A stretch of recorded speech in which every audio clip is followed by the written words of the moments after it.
Hey guys, welcome to source point. आज अभी हम लोग डिस्कस करेंगे वीज़ एंड आईज की PT 365 जो कि अपडेटेड क्लासरूम मटेरियल है। तो यहाँ पे जो हम लोग कवर करने वाले हैं वो प्रीलिम्स पॉइंट ऑफ व्यू से, और यहाँ पे आपकी 3 मंथ की टॉपिक कंप्लीट होगी जो कि फरवरी से अप्रैल के मंथ के बीच में है।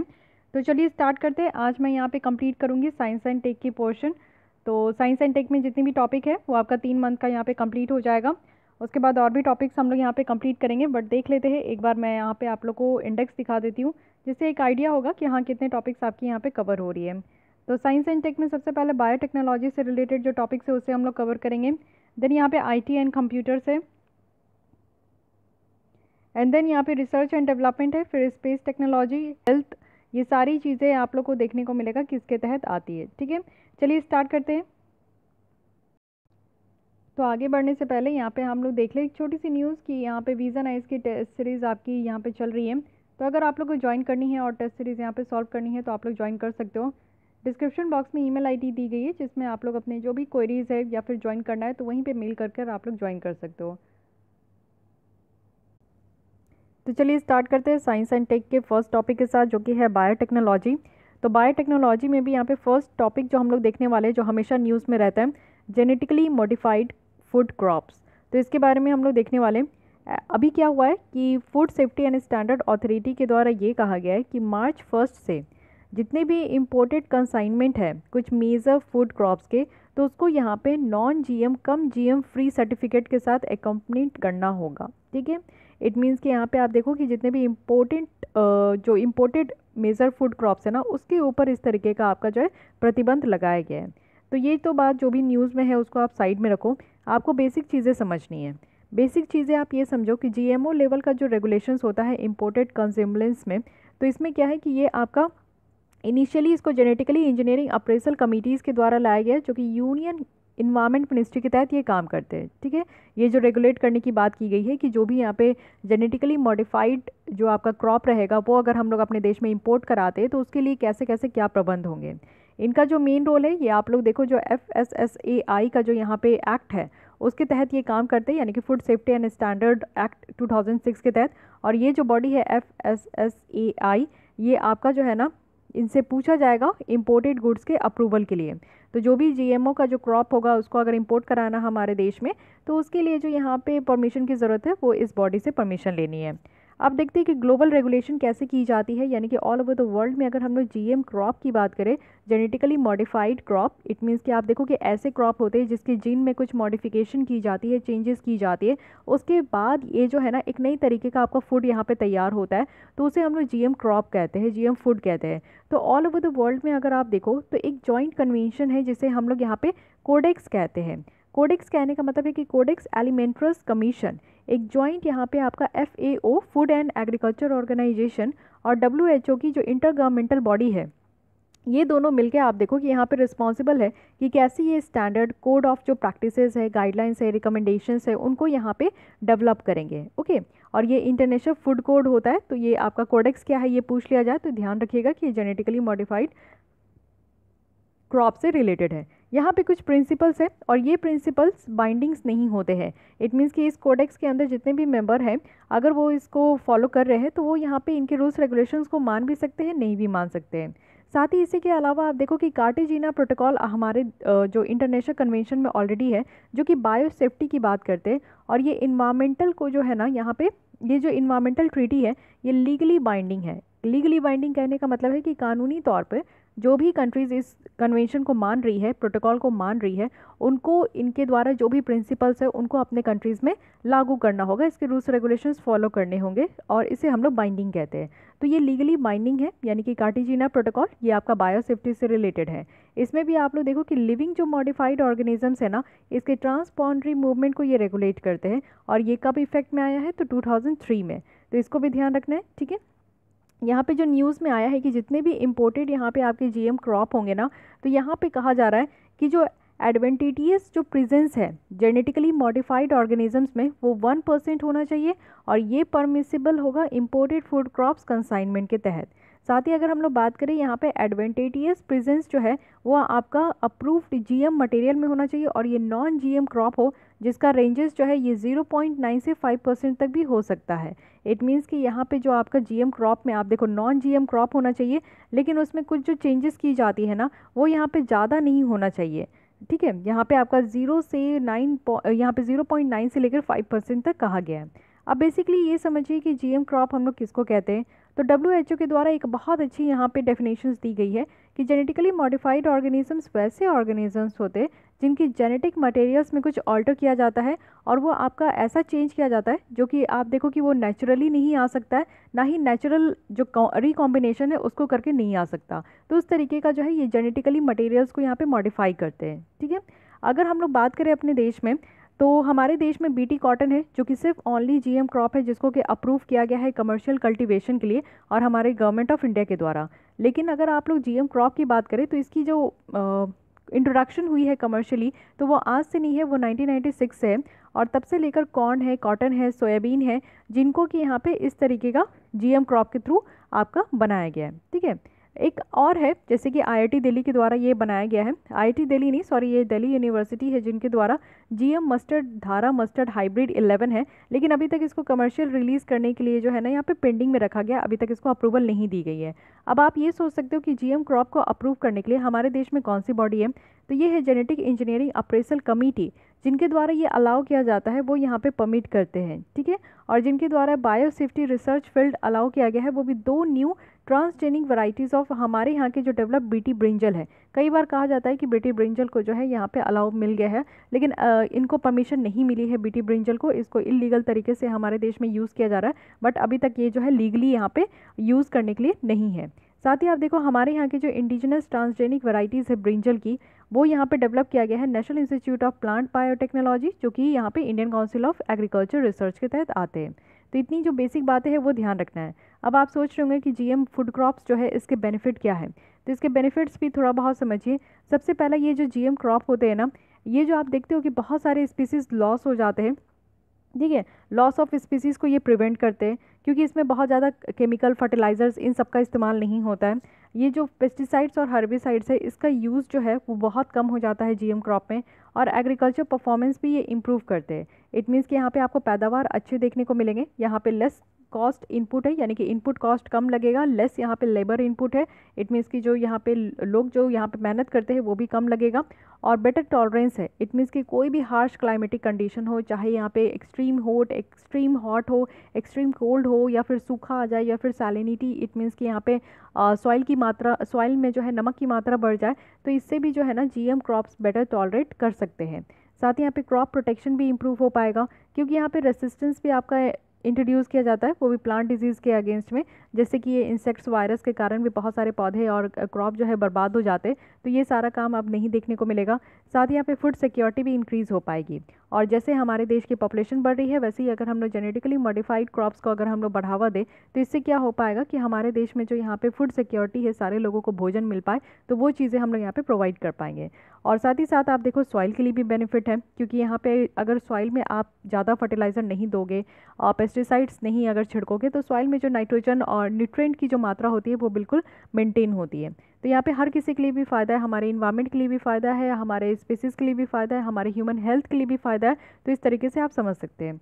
कुछ रिलेटेड न्यूज़ है, CRISPR-Cas9 देखिए, CRISPR-Cas9 है, इससे भी यूपीएससी में क्वेश्चन पूछा गया है।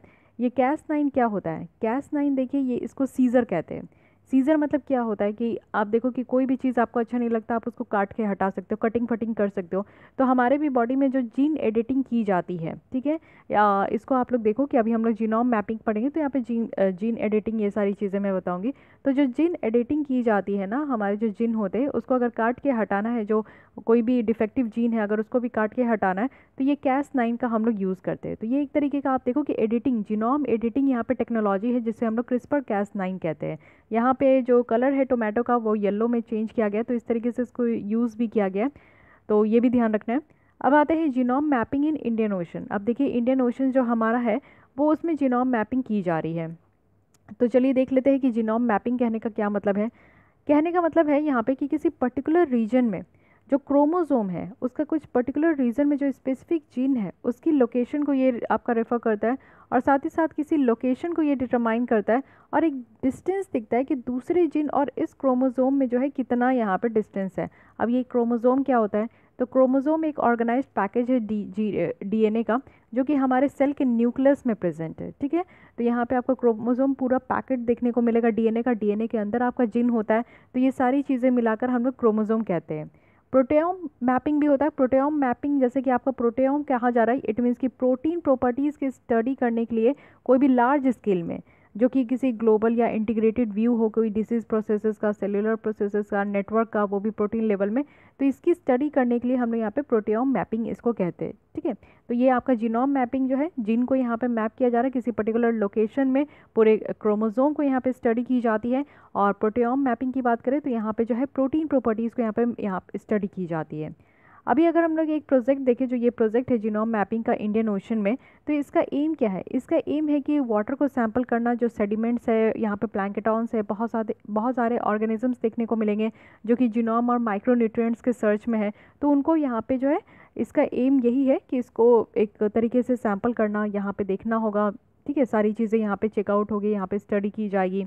दूसरी अगर ऑब्जेक्टिव देखें तो यहाँ पे क्या है कि जीन को आइडेंटिफाई करना है, कैरेक्टराइज करनी है, और साथ ही साथ प्रोटीन को भी। ये चीज़ें ध्यान रखिएगा कि जीन और प्रोटीन दोनों को यहाँ पे स्टडी करना है, आइडेंटिफाई करना है, कैरेक्टराइज करनी है ओशन में, जिससे कि एक सेलुलर लेवल जो ऑर्गेनिजम्स है, ऑपरेशंस है ऑर्गेनिजम्स का, वो हम लोग समझ सकें। इससे क्या होगा कि जो जेनेटिक डाइवर्सिटी है, आप देखो इंडियन ओशन में कितने सारे डाइवर्सिटी है, कितना ज़्यादा फाइटोप्लैंक्टन्स, जूप्लैंक्टन्स आपको देखने को मिलेंगे, कितने ऑर्गेनिजम्स देखने को मिलते हैं। तो इसके जेनेटिक वेरिएशंस को यहाँ पे मैप किया जाएगा।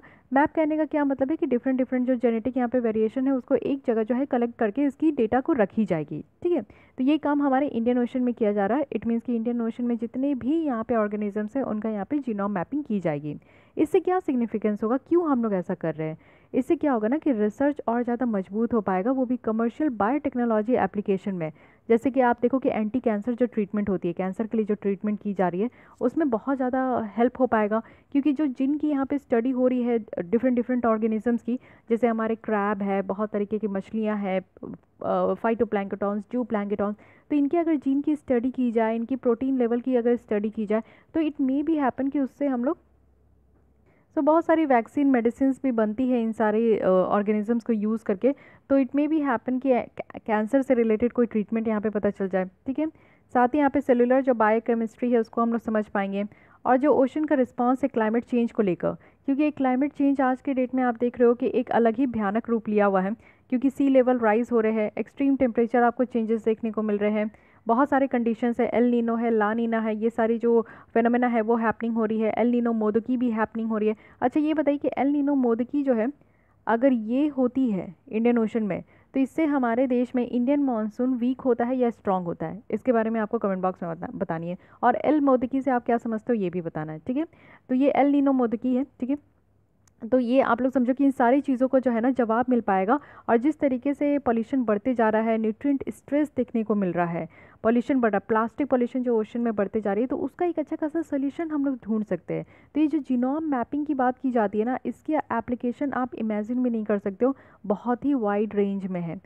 ठीक है, तो ये भी टॉपिक आपको समझ में आ गया। नेक्स्ट आते हैं, जल्दी जल्दी हम लोग यहाँ पे कंप्लीट करेंगे, क्योंकि सिर्फ हम लोग प्रीलिम्स पॉइंट ऑफ व्यू से पढ़ रहे हैं, कोई यहाँ पे ज़्यादा डिटेल मैं यहाँ पे एक्सप्लेनेशन नहीं दूंगी। आईटी कंप्यूटर्स में आते हैं, यहाँ पे हम लोग नेशनल स्ट्रैटेजी ऑन ब्लॉकचेन है यहाँ पे। तो नेशनल स्ट्रैटेजी ऑन ब्लॉकचेन ये एक ड्राफ्ट किया गया है मीटी के द्वारा। ब्लॉकचेन क्या होता है ये टेक्नोलॉजी समझिए, क्योंकि लास्ट ईयर क्वेश्चन भी आया है आपका यूपीएससी में। तो ब्लॉकचेन जो है, आप लोग देखो कि यहाँ पे क्या ज़रूरत है, तो डिजिटल लेजर ऑफ ट्रांजैक्शन। ठीक है, डिजिटल लेजर ऑफ ट्रांजैक्शन है। लेजर कहने का मतलब है कि एक रिकॉर्ड आप कह सकते हो, एक बुक आप कह सकते हो। ठीक है, एक पूरी फाइल आप कह सकते हो, जहाँ पे एक अच्छा खासा आप रिकॉर्ड रखते हो। ठीक है, किसी भी चीज़ का। तो ये डिजिटल ट्रांजैक्शन का रिकॉर्ड रखना है, जिसे हम लोग DLT कहते हैं, डिजिटल लेजर ऑफ ट्रांजैक्शंस कहते हैं। इट मीन्स कि यहाँ पे आप देखो कि ब्लॉकचेन नेटवर्क कैसे काम करता है। तो सबसे पहले मान लीजिए कि ये मैं हूँ, और मैं कोई यहाँ पे ट्रांजैक्शन के लिए इनिशिएट कर रही हूँ। ठीक है, और मैं जैसे ही ट्रांजैक्शन के लिए इनिशिएट की, ये पीयर टू पीयर, यानी कि जितने भी यहाँ पे मेरे अगल बगल जितने भी नेटवर्क होंगे उसमें कनेक्ट होगा, और उसके बाद ये वैलिडेशन हो जाएगी कि हाँ मैं जो यहाँ पे ट्रांजैक्शन कर रही हूँ, किसी को पेमेंट कर रही हूँ या फिर मैं यहाँ पे मनी सेंड कर रही हूँ, तो ये वैलिडेट हो जाएगा कुछ देर के बाद कि हाँ ये मनी सेंड हो गया या फिर यहाँ पे जो है पेमेंट हो गया है। उसके बाद ये वैलिडेशन होती है ना, तो इस तरीके से आपका लेजर फॉर्म हो जाता है। इट मीन्स कि पहले की जो मेरी ट्रांजैक्शन है, मान लीजिए कि कल भी मैंने कुछ खरीदा, परसों भी मैंने कुछ खरीदा था, आज भी मैं कुछ खरीद रही हूँ, तो इस तरीके का आप देखो कि बहुत सारे ट्रांजैक्शन हो गए मेरे, और एक हफ्ते के जो ट्रांजैक्शन है ना वो इस तरीके से आपके रहते। फिर क्या होगा कि ये जो है स्टेक होल्डर्स वेरीफाई करते हैं ये सारे ट्रांजैक्शन डिटेल्स को, और फिर ये सारे जो जितने भी ट्रांजैक्शंस के नोड है ना, ये नोड आपके एक एक बनते गए और फिर ये एक ब्लॉक में बनते जाएंगे और ये चेन से कनेक्टेड हो जाएंगे। ये आपका ब्लॉक में तो बनते ही जा रहा है मेरा हर एक ट्रांजैक्शन, और उसके बाद ये एक दूसरे से कनेक्टेड हो जाएंगे चेन से, जिसे हम लोग ब्लॉक चेन टेक्नोलॉजी कह रहे हैं। और ये बहुत ज़्यादा सिक्योर माना जाता है, इसलिए इसको यूज़ करते हैं। और इसमें क्या होता है ना कि कोई भी यहाँ पे इंफॉर्मेशन की डुप्लीकेसी नहीं हो सकती, और साथ ही साथ यहाँ पे क्या है कि ये पूरे हमारे जो कंप्यूटर सिस्टम का नेटवर्क है ना उसमें ये आपको डिस्ट्रीब्यूटेड देखने को मिलेगा। ब्लॉकचेन की बात करूँ तो एक स्पेसिफिक टाइप ऑफ आपका डीएलटी है, इट मीन्स की डिजिटल लेजर ऑफ ट्रांजेक्शन है, जो कि यहाँ पे आपका एक ब्लॉक बनते हुए स्टार्ट होता है और एक दूसरे से कनेक्टेड भी होता है। सारे ब्लॉकचेन जो है ना वो डीएलटी होते हैं, लेकिन सारे डीएलटी आपके प्लेटफॉर्म जो है ब्लॉकचेन नहीं होते हैं। तो ये एक आपका कॉमन स्टेटमेंट है जिसको आपको ध्यान रखना है, क्योंकि यूपीएससी इस तरीके के स्टेटमेंट को डायरेक्टली आपसे यूपीएससी प्रीलिम्स में पूछ सकती है। ठीक है, तो यहाँ पे क्या बातें की जा रही है कि सारे ब्लॉकचेन, यानी कि ये जो ब्लॉकचेन का प्रोसीजर है ना वो आपका अल्टीमेटली ब्लॉक ही, यहाँ पे आप देखो कि इस तरीके से ट्रांजैक्शन का जो है ना एक रिकॉर्ड बन जाएगा, लेज़र बन जाएगा। लेकिन ऐसे जो ट्रांजैक्शन का लेज़र है, रिकॉर्ड है, वो ज़रूरी नहीं है कि वो ब्लॉकचेन ही हो। ठीक है, तो ये वाइस वर्सा नहीं है, तो इसको भी ध्यान रखना है। अब हम लोग अगर इसकी एप्लीकेशन देखें कि ब्लॉकचेन का कहाँ एप्लीकेशन है, तो इसकी भी एप्लीकेशन n नंबर में है। ठीक है, आगे आने वाले दिनों में और भी इसका इस्तेमाल होगा। सबसे पहले तो आप देखो कि जो लैंड रिकॉर्ड को ट्रांसफ़र की जा रही है, प्रॉपर्टी रिकॉर्ड मैनेजमेंट करने में ब्लॉकचेन टेक्नोलॉजी काफ़ी ज़्यादा हेल्पफुल है। साथ ही डिजिटल सर्टिफिकेट मैनेज करना, कि कोई एजुकेशन यहाँ पे लिस्ट बनाना है, बर्थ सर्टिफिकेट देना है, डेथ सर्टिफिकेट देना है किसी भी इंसान का, तो यहाँ पे क्या होता है कि एक अच्छा खासा ब्लॉक बन के उसमें इन्फॉर्मेशन इनपुट हो जाता है। फार्मास्यूटिकल सप्लाई चेन हो या फिर ई नोटरी सर्विस हो, फार्म इंश्योरेंस हो, आइडेंटिटी मैनेजमेंट करना हो, या फिर पावर डिस्ट्रीब्यूशन करनी है, ड्यूटी पेमेंट करनी है, एग्रीकल्चर है और दूसरी सप्लाई चेन है, ई वोटिंग है। यहाँ पे आप देख सकते हो बहुत सारी लिस्ट है। इलेक्ट्रॉनिक हेल्थ हो गया आपका, डिजिटल एविडेंस हो गई, पब्लिक सर्विस डिलीवरी है, और यहाँ पे आपका डिवाइस मैनेजमेंट है, internet of things device management है, व्हीकल लाइफ साइकिल है, चिट फंड ऑपरेशन है, और इवन यहाँ पे जो सेल्फ हेल्प ग्रुप है उसकी माइक्रो फाइनेंस में भी ये काफ़ी ज़्यादा इंपॉर्टेंट है। पैसे को लेकर जो भी ट्रांजैक्शन वगैरह हो रहा है उसके लिए काफ़ी ज़्यादा सिक्योर सेफ माना जाता है, तो ये इसलिए इसको यूज़ किया जाता है। सेकंड चीज़ आपको याद रखनी है कि ब्लॉकचेन को जो यूज़ कर सकते हैं वो परमिशन और परमिशन लेस मॉडल में भी यूज़ कर सकते हैं। कैसे? तो परमिशन लेस मॉडल क्या होता है, जैसे अगर मैं आपको बिटकॉइन की एग्जांपल दूँ। बिटकॉइन क्या है? एक डिजिटल करेंसी है जिसे हम लोग क्रिप्टो करेंसी भी कहते हैं। तो बिटकॉइन में क्या होता है, बिटकॉइन आप देखो कि कोई भी इसको रेगुलेट करने वाला बॉडी नहीं है। आज के डेट में आपके पास जितने भी पैसे हैं, नोट है, रुपया है, वो सब कौन हमारे देश में इसको रेगुलेट कर रहा है? तो एक सेंट्रल बैंक है जिसे हम लोग आरबीआई कहते हैं। बट बिटकॉइन को यहाँ पे रेगुलेट करने के लिए इस तरीके का कोई सेंट्रल बैंक नहीं है, कोई बॉडी नहीं है। इट मीन्स कि किसी से परमिशन लेने की ज़रूरत नहीं है। आप लोग 500 की रुपीज़ यूज़ करते हो, इट मीन्स कि यहाँ पे आरबीआई के द्वारा आप परमिशन लिए हो, आपको परमिशन ग्रांटेड है कि आप 500 की लीगल नोट है, ठीक है, वो लीगल टेंडर है। बट बिटकॉइन का यहाँ पे कोई भी परमिशन लेने की ज़रूरत नहीं होता है। उसी तरीके से यूथेरियम है, तो ये सब परमिशन लेस यहाँ पे आपको मॉडल्स देखने को मिलेंगे जिसमें भी ब्लॉकचेन टेक सिस्टम यूज़ होता है। तो अगर आपसे ये स्टेटमेंट भी पूछा जाए तो आप लोग कंफ्यूज मत होना। और परमिशन जो मॉडल है वो आप देखते हो कि हर एक एरिया में, चाहे वो हेल्थ केयर हो, एजुकेशन हो, गवर्नेंस हो, मीडिया हो, लॉजिस्टिक हो, साइबर सिक्योरिटी हो, हर एक जगह जो है परमिशन मॉडल भी आपका यूज़ किया जा सकता है। तो ये दोनों तरीके से हम लोग यूज़ कर सकते हैं। इसके अलावा साइलेंट प्रॉपर्टीज़ अगर हम लोग देखें तो यहाँ पे क्रिप्टोग्राफी बेस्ड सिक्योरिटी होती है। क्रिप्टो मीन्स सीक्रेट, क्रिप्टोग्राफी कहने का मतलब क्या होता है? Secret writing. तो इट मीन्स कि जो भी यहाँ पे आपका डेटा इनपुट किया जा रहा है वो कोडिंग फॉर्म में होगा, वो सीक्रेट राइटिंग में होगा, उसको कोई भी यहाँ पे रीड नहीं कर सकता। ठीक है, अकाउंटेबिलिटी है, ट्रांसपेरेंसी है, डिस्ट्रीब्यूटेड ओनरशिप है। So these are the benefits, these are the characteristics. ठीक है, और बिटकॉइन को कौन लाया है? तो बिटकॉइन को ऐसा माना जाता है कि सातोशी नाकामोटो है, एक लोग का नाम है, एक व्यक्ति का नाम है, जिनके द्वारा बिटकॉइन को 2009 में पहली बार लाया गया था। तो ऐसा माना जाता है ये एक जापानीज एंटरप्रेन्योर है। बट अब तक जो है ना इसको कहीं भी आप देखो कि प्रूफ नहीं किया गया है, बट ये एक माना गया एजम्पशन है। ओके, आर्टिफिशियल इंटेलिजेंस में आते हैं। इट मीन्स क्या होता है आर्टिफिशियल इंटेलिजेंस? हमारे जैसा इंसान, ठीक है, जो एक ह्यूमन बीइंग जैसा मिमिक्री करे, हमारे जैसा, ठीक है, हमारे जैसा एक्ट करता है। एलेक्सा क्या है? एक आर्टिफिशियल इंटेलिजेंस है, आप जो सवाल पूछते हो उसका जवाब देती है। लेकिन फिलहाल क्या हुआ है, याद रखना है एक कि इंडो यूएस जो है आर्टिफिशियल इंटेलिजेंस आपका एक टर्म चलता है, जो कि आर्टिफिशियल इंटेलिजेंस के फील्ड में हम लोग काफ़ी ज़्यादा रिसर्च डेवलपमेंट करते हैं, इसलिए हम लोग जो है मिलके काम करते हैं। तो इसी के द्वारा यहाँ पे आप देखो कि इसको कौन लाया है। इसको जो लॉन्च किया गया है इंडो यूएस जो आपका आर्टिफिशियल इंटेलिजेंस है, इसको लाया गया है Indo US science technology forum के द्वारा। एक्चुअली ये एक बॉडी है जो कि यहाँ पे आप देखो कि एग्रीमेंट के तहत ही ये आया था। ऑटोनोमस ऑर्गेनाइजेशन है जो कि इसको फंड किया जाता है यहाँ पे सरकार के द्वारा दोनों कंट्री के, जिससे कि दोनों कंट्रीज़ में साइंस टेक्नोलॉजी इंजीनियरिंग इनोवेशन ये सारी चीज़ें डेवलप हो सके। ये आप लोग देखो कि 2 बायलैटरल एग्रीमेंट के थ्रू चलता है। एक तो यहाँ पे Indo US science technology forum देखने को मिलता है, और US India science and technology endowment fund है। तो ये दोनों की तरफ से जो है ये आपका बायलैटरल एग्रीमेंट चलता है, ठीक है। अब हम लोग देखें कि हमारे देश के कौन से डिपार्टमेंट इंक्लूड है यहाँ पे, तो ऑब्वियस है कि department of science and technology जो है यहाँ पे इंक्लूड है। लेकिन नोडल अगर डिपार्टमेंट आप देखो तो यहाँ पे आपका जो है हमारे देश के साइंस एंड टेक्नोलॉजी है, और यहाँ पे यूएस डिपार्टमेंट ऑफ स्टेट है जो कि यहाँ पे नोडल डिपार्टमेंट है। नोडल डिपार्टमेंट कहने का मतलब है कि इन्हीं के पास पूरी पावर है इस डिपार्टमेंट का जो है ख्याल रखने का। अगर हम लोग इस बॉडी यहाँ पे बात करें इंडिया यूएस आर्टिफिशियल इंटेलिजेंस की, तो ये इसी की इनिशिएटिव है, इसलिए इस बॉडी के बारे में आपको ध्यान रखना है। और यहाँ पे ये क्या होगा कि एक प्लेटफॉर्म देंगे जिसमें कि आर्टिफिशियल इंटेलिजेंस के रिसर्च एंड डेवलपमेंट से रिलेटेड, कोई इनोवेशन से रिलेटेड अगर कोई आइडिया है तो वो इस प्लेटफॉर्म में शेयर कर सकते हैं, और कुछ चैलेंजेस आ रही है, कुछ बैरियर्स है, अपॉर्चुनिटी है, तो इन सारी चीज़ों को डिस्कस कर सकते हैं। यहाँ पे क्या है कि ब्रेक थ्रू सोल्यूशन प्रोवाइड किया जाएगा इस प्लेटफॉर्म के तहत, कि आर्टिफिशियल इंटेलिजेंस को हम लोग एग्रीकल्चर में, एनर्जी में, क्लाइमेट चेंज और अफोर्डेबल हाउसिंग या फिर स्मार्ट सिटीज़ में हम लोग कैसे यूज़ कर सकते हैं। फाइन। अब आर्टिफिशियल इंटेलिजेंस क्या होता है? एक ब्रांच ऑफ कंप्यूटर साइंस है जिसमें कि हम लोग यहाँ पे computer mimic human like intelligence बनाते हैं। जैसे आप लोग रोबोट मूवी में चींटी देखे हो ना, तो चींटी भी आर्टिफिशियल इंटेलिजेंस है। वो एक रोबोट है बट वो दिखता हमारे जैसा है, वो काम भी हमारे जैसा करता है, यानी कि सोचने समझने की शक्ति, ठीक है। अब यहाँ पे आर्टिफिशियल इंटेलिजेंस की बात करें तो आप लोग देख सकते हो कि सेंस कहाँ से आता है, तो कंप्यूटर विजन से, ऑडियो प्रोसेसिंग से। कॉम्प्रिहेंस्ड अगर हम लोग देखें तो नेचुरल लैंग्वेज प्रोसेसिंग है, नॉलेज यहाँ पे रिप्रेजेंटेशन है। एक्ट की बात करें तो मशीन लर्निंग है, एक्सपर्ट सिस्टम है, ठीक है। तो ये चीज़ें ध्यान रखनी है। अब यहाँ पे कोलैबोरेशन की बात करें, ह्यूमन आर्टिफिशियल इंटेलिजेंस कोलैबोरेशन की, तो सपरेटिव मोड यहाँ पे सपोर्टिव मोड है, री इमेजिंग द बिजनेस है। आर्टिफिशियल इंटेलिजेंस जो है वो ह्यूमन को रिप्लेस करेगी, तो ऐसा भी कहा जाता है। देखिए कई बार कहा जाता है कि मशीनें सारे काम कर लेंगे तो ह्यूमन बीइंग क्या करेंगे। तो जब हमारे यहाँ इंडस्ट्रियलाइजेशन भी हो रहा था तो यही बातें की जा रही थी कि बड़े बड़े मशीन आएंगे। जब हमारे यहाँ कंप्यूटर आया था तो भी यही बातें किया जा रहा था। बट आप एक चीज़ ये मत भूलिए कि जब तक इंसान है तभी तक मशीन है। हम इंसान इस देश में है, धरती में है, जो कि हम लोग मशीन बना पा रहे हैं, तभी मशीन इस तरीके से काम कर रहे हैं। तो बिना हमें रिप्लेस नहीं कर सकता कभी मशीन। ये चीज़ें आप ध्यान रखिए। भले हमारी जो नंबर ऑफ़ पीपल्स है जो इंगेज्ड है उस काम में, उस काम को कम किया जा सकता है, मतलब कि नंबर ऑफ़ पीपल्स जो है वो कम हो सकते हैं, लेकिन कभी भी कोई मशीन जो है ह्यूमन पावर को रिप्लेस नहीं कर सकती, ठीक है। बेनिफिट्स और एप्लीकेशन देखो तो इस कोई भी जो टेक्नोलॉजी रहती है ना, तो उसकी एन नंबर ऑफ़ बेनिफिट्स होती है।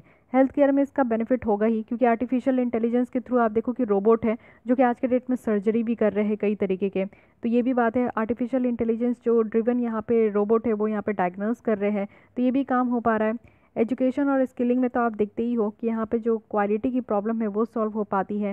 साथ ही इंडियन एजुकेशन सेक्टर्स में जो है आर्टिफिशियल इंटेलिजेंस का काफ़ी ज़्यादा योगदान है। एग्रीकल्चर में देखिए तो ऑब्वियस फूड रेवोल्यूशन यहाँ पे आ सकता है, जिससे कि हमारी जो फूड की डिमांड है वो बढ़ पाएगी, क्रॉप यील्ड जो है वो इम्प्रूव हो पाएगा, हमारा जो इरिगेशन में चैलेंजेस है वो कम हो पाएगा, पेस्टिसाइड्स वगैरह का, फर्टिलाइजर्स का बहुत सारा यूज़ करते हैं हम लोग, तो इस चीज़ को ओवरकम किया जाएगा। अब मैन्युफैक्चरिंग की बात करें तो ये तो माना ही जाता है कि आर्टिफिशियल इंटेलिजेंस अगर यहाँ पे मैन्युफैक्चरिंग सेक्टर में हम लोग यूज़ करें तो एक वन ऑफ द बेस्ट यहाँ पे बेनिफिशरीज आपको प्रोवाइड किया जाएगा। इंजीनियरिंग, सप्लाई चेन मैनेजमेंट, ये सारे फील्ड में। एनर्जी की बात करूँ तो एनर्जी में भी आपको देखने को मिलेगा कि स्मार्ट मीटर आज के डेट में आ रहे हैं, जिससे कि आप देखो कि अच्छा खासा जो एनर्जी है उसकी यहाँ पे हम लोग इम्पॉर्टेंस बढ़ा पाएंगे। साथ ही साथ ग्रिड जो इंफ्रास्ट्रक्चर है उसको भी मेंटेन कर पाएंगे। फिनेंशियल सर्विस में अगर हम लोग बात करें तो फिनेंशियल रिस्क अगर निकल कर आ रहा है, कोई सिस्टमेटिक फेलियर हो रही है तो उसको बेटर तरीके से डिटेक्ट कर पाएंगे। डिफेंस और सिक्योरिटी की बात करें तो यहाँ पे हम लोग जो है इंटेलिजेंस गैदरिंग में इसको हेल्प कर सकते हैं। साइबर डिफेंस में रिस्क टेरन एनालिसिस कर सकते हैं। लॉ इन्फोर्समेंट में हम लोग कर सकते हैं और डिजास्टर मैनेजमेंट में तो कर ही सकते हैं। तो ये n नंबर ऑफ फील्ड है जिसमें कि आर्टिफिशियल इंटेलिजेंस का यूज़ होगा ही होगा। ठीक है, एक याद रखना है कि centre of excellence for artificial intelligence है, तो इसको नेशनल इंफॉर्मेटिक्स सेंटर्स के द्वारा इस्टेब्लिश किया गया है कि कोई न्यू सोल्यूशन को इनोवेट करना आर्टिफिशियल इंटेलिजेंस स्पेस में। ठीक है, तो ये ध्यान रखना। और हमारे यहाँ अभी तक बिल आया है डेटा प्रोटेक्शन बिल, बट अभी तक ये इसको कानून नहीं बनाया गया, तो इसके बारे में कोई भी ध्यान देने की ज़रूरत नहीं है। अच्छा, ये बताना है कि हम लोग जो यहाँ पे पर्सनल डेटा प्रोटेक्शन बिल लाए, तो इसके अंदर जो भी प्रोविज़न है वो हम लोग किस देश से कॉपी किए, साथ ही इसके पीछे कोई कमेटी है जो कि इस तरीके का रिकमेंडेशन दी थी कि हमारे यहाँ भी जो है डेटा प्रोटेक्शन कानून होनी चाहिए, तो वो कौन सी कमेटी है उसका भी नाम बताइए। उसके बाद आप देखो कि national artificial intelligence portal of India है, जिसे हम लोग इंडिया AI कहते हैं। AI कहने का मतलब है आर्टिफिशियल इंटेलिजेंस, तो ये याद रखना है। ठीक है, ये आपका इनिशिएटिव है ministry of electronics and IT का और नेस्कॉम का और नेशनल E-गवर्नेंस डिवीजन का। ठीक है, उसके बाद एरावट है, तो एरावट भी आपसे पूछा जा सकता है। तो इंडिया का ये अपना artificial intelligence first compute infrastructure है, आर्टिफिशियल इंटेलिजेंस रिसर्च है, एनालिटिक्स है, नॉलेज एसिमिलेशंस प्लेटफॉर्म है। ठीक है, ये भी ध्यान रखना है कि यहाँ पे बिग डेटा एनालिटिक होगा, आर्टिफिशियल इंटेलिजेंस का यहाँ पे काम होगा। एरावट ये याद रखना है, AI कहने का मतलब आर्टिफिशियल इंटेलिजेंस। ठीक है, उसके बेसिस पे आपका रिसर्च करना है, उसके बाद यहाँ पे एक्नॉलेज करनी है। ठीक है, ये सारी चीज़ें ध्यान रखनी है। नॉन फ्यूजिबल टोकन, तो एक तरीके का टोकन है जो कि ये ध्यान रखना है। तो इंडियन क्रिप्टो करेंसी एक्सचेंज जो कि यहाँ पे वाजीर एक्स है, ये ध्यान रखना। वाजीर एक्स आपसे पूछा जा सकता है कि क्या है, तो इंडियन क्रिप्टो करेंसी एक्सचेंज है जिनके द्वारा यहाँ पे नॉन फ्यूजिबल टोकन्स को लॉन्च किया गया है इंडियन आर्टिस्ट्स के लिए। तो अगर हम लोग NFT के बारे में बेसिकली देखते हैं कि नॉन फ्यूजिबल टोकन कहने का क्या मतलब है। टोकन जैसे आप लोग कुछ भी खरीदने जाते हो तो टोकन लेते हो, फिर आपको पैसे देते हो, उसके बदले में आपको टोकन दिया जाता है और उस टोकन के हिसाब से आपको सामान मिल जाता है। तो ये डिजिटली अब ये काम होगा कि ये एक डिजिटल ऑब्जेक्ट है जिसको कि यहाँ पे ड्रॉ किया जाएगा, एनिमेशन होगा, piece of music, photo, video होगी, जो कि एक तरीके का ऑथेंटिकेशन यहाँ पे प्रोवाइड किया जाएगा। और ये चीज़ें जो है ब्लॉकचेन टेक्नोलॉजी को यूज़ करके जो है ये डिजिटल ऑब्जेक्ट आपका बनाया गया है। यानी कि कोई भी ऑब्जेक्ट बनाया जाएगा वो भी डिजिटल आपका ब्लॉकचेन टेक्नोलॉजी को यूज़ करके, जो कि कोई भी म्यूज़िक हो सकता है, फ़ोटो हो सकते हैं, वीडियोज़ हो सकते हैं। सिंपल टर्म में समझिए, ये एक यूनिक प्रूफ ऑफ ओनरशिप है। इट मीन्स कि समथिंग जो कि आप यूजुअली अपने हाथ में कैरी नहीं कर सकते, लेकिन उसको डिजिटली रख सकते हैं, तो उसके लिए एक यूनिक प्रूफ है कि आप इस सामान के आप ही मालिक हो। जैसे आप घर पे अगर स्टूल खरीद के आते हो, तो ये चीज़ है कि आपने पैसा दिया, आप खरीद के लाए, वो अपने यूज़ के लिए, तो आप उस स्टूल के मालिक हो गए। वैसे अगर आपको डिजिटली भी कुछ खरीदना होगा तो यहाँ पे ब्लॉकचेन टेक्नोलॉजी से उसको क्रिएट किया जाएगा। तो एक ऐसा चीज़ है डिजिटली आप रख पा रहे हो, एक डिजिटल कूपन होगा जिसके मालिक आप ही होंगे। तो यहाँ पे आप लोग देखो कि फॉर एग्जांपल ट्विटर के जो फाउंडर है जैक डोर्से, उनके द्वारा ये जो है NFT को ऑक्शन किया गया फर्स्ट एवर ट्वीट करके, वो भी कितना, तो $2.9 मिलियन तक का। तो ये एक उनका डिजिटल कूपन हो गया। ठीक है, तो ये चीज़ें ध्यान रखनी है। नॉन फिजिबल टोकन की बात करें तो इसकी 3 कैरेक्टरिस्टिक है जो कि आपको याद रखना है। एक तो यहाँ पे यूनिक आपको देखने को मिलेगा, ये यूनिकनेस है। सेकंड है कि ये इंडिविजुअल है, इंडिविजुअल लोग इसको इस्तेमाल कर सकते हैं। एंड थर्ड है कि ये काफ़ी रेयर है, रेयरेस्ट ऑफ द रेयर ये टर्म है, तो इसलिए इससे क्वेश्चन। अब यहाँ पे अगर हम लोग फंजिबिलिटी की अगर हम लोग बात करें तो फंजिबिलिटी कहने का मतलब है कि किसी एसेट का ऐसा एबिलिटी जो कि हम लोग उसको एक्सचेंज कर सकते हैं सिमिलर एसेट के साथ बिना उसके वैल्यू को सेक्रीफाइस करते हुए। जैसे कि आप मान लो कि आप कहीं पे भी खाने जा रहे हो, तो वहाँ पे 100 रुपीज़ का बिल बना है, ठीक है, और आपकी जेब में 100 रुपीज़ है। इट मीन्स कि आप जो खाना खाए हो वो 100 रुपीज़ का नोट दे दोगे और उसके बदले आप खाना खा लोगे। इट मीन्स कि ये बहुत ही ईजिली आप इसको जो है, ये आपका फंजिबल है। ठीक है, तो एक जो बिटकॉइन होता है ना, वो फंजिबल एसेट होता है, क्योंकि आप बिटकॉइन परचेज करके कुछ भी उसके बदले में आप बिटकॉइन दे सकते हैं, आप उसके बदले में कुछ भी ले सकते हो। आप बिटकॉइन से आप जो है शेयर परचेज कर सकते हो, तो ये होता है। लेकिन अगर हम लोग NFT की बात करें, जो कि यहाँ पे हम लोग देख रहे हैं, तो NFT जो है नॉन फंजिबल टोकन, तो ये फंजिबल नहीं होता क्योंकि इसके नाम पे ही लिखा है नॉन फंजिबल। इट मीन्स कि इसको जो है डायरेक्टली हम लोग किसी चीज़ को देकर खरीद नहीं सकते हैं, और ये यूनिक होते हैं। जैसे कि आप देखो कि जो मोनालिसा की पेंटिंग है ये यूनिक है, ये नॉन फंजिबल है, ये आप नहीं कर सकते हो फिजिकल में। और डिजिटल में आपका क्या हो गया, ये NFT हो गया, इसको भी आप लोग जो है किसी के साथ बेच नहीं सकते, खरीद नहीं सकते, तो ये काम है।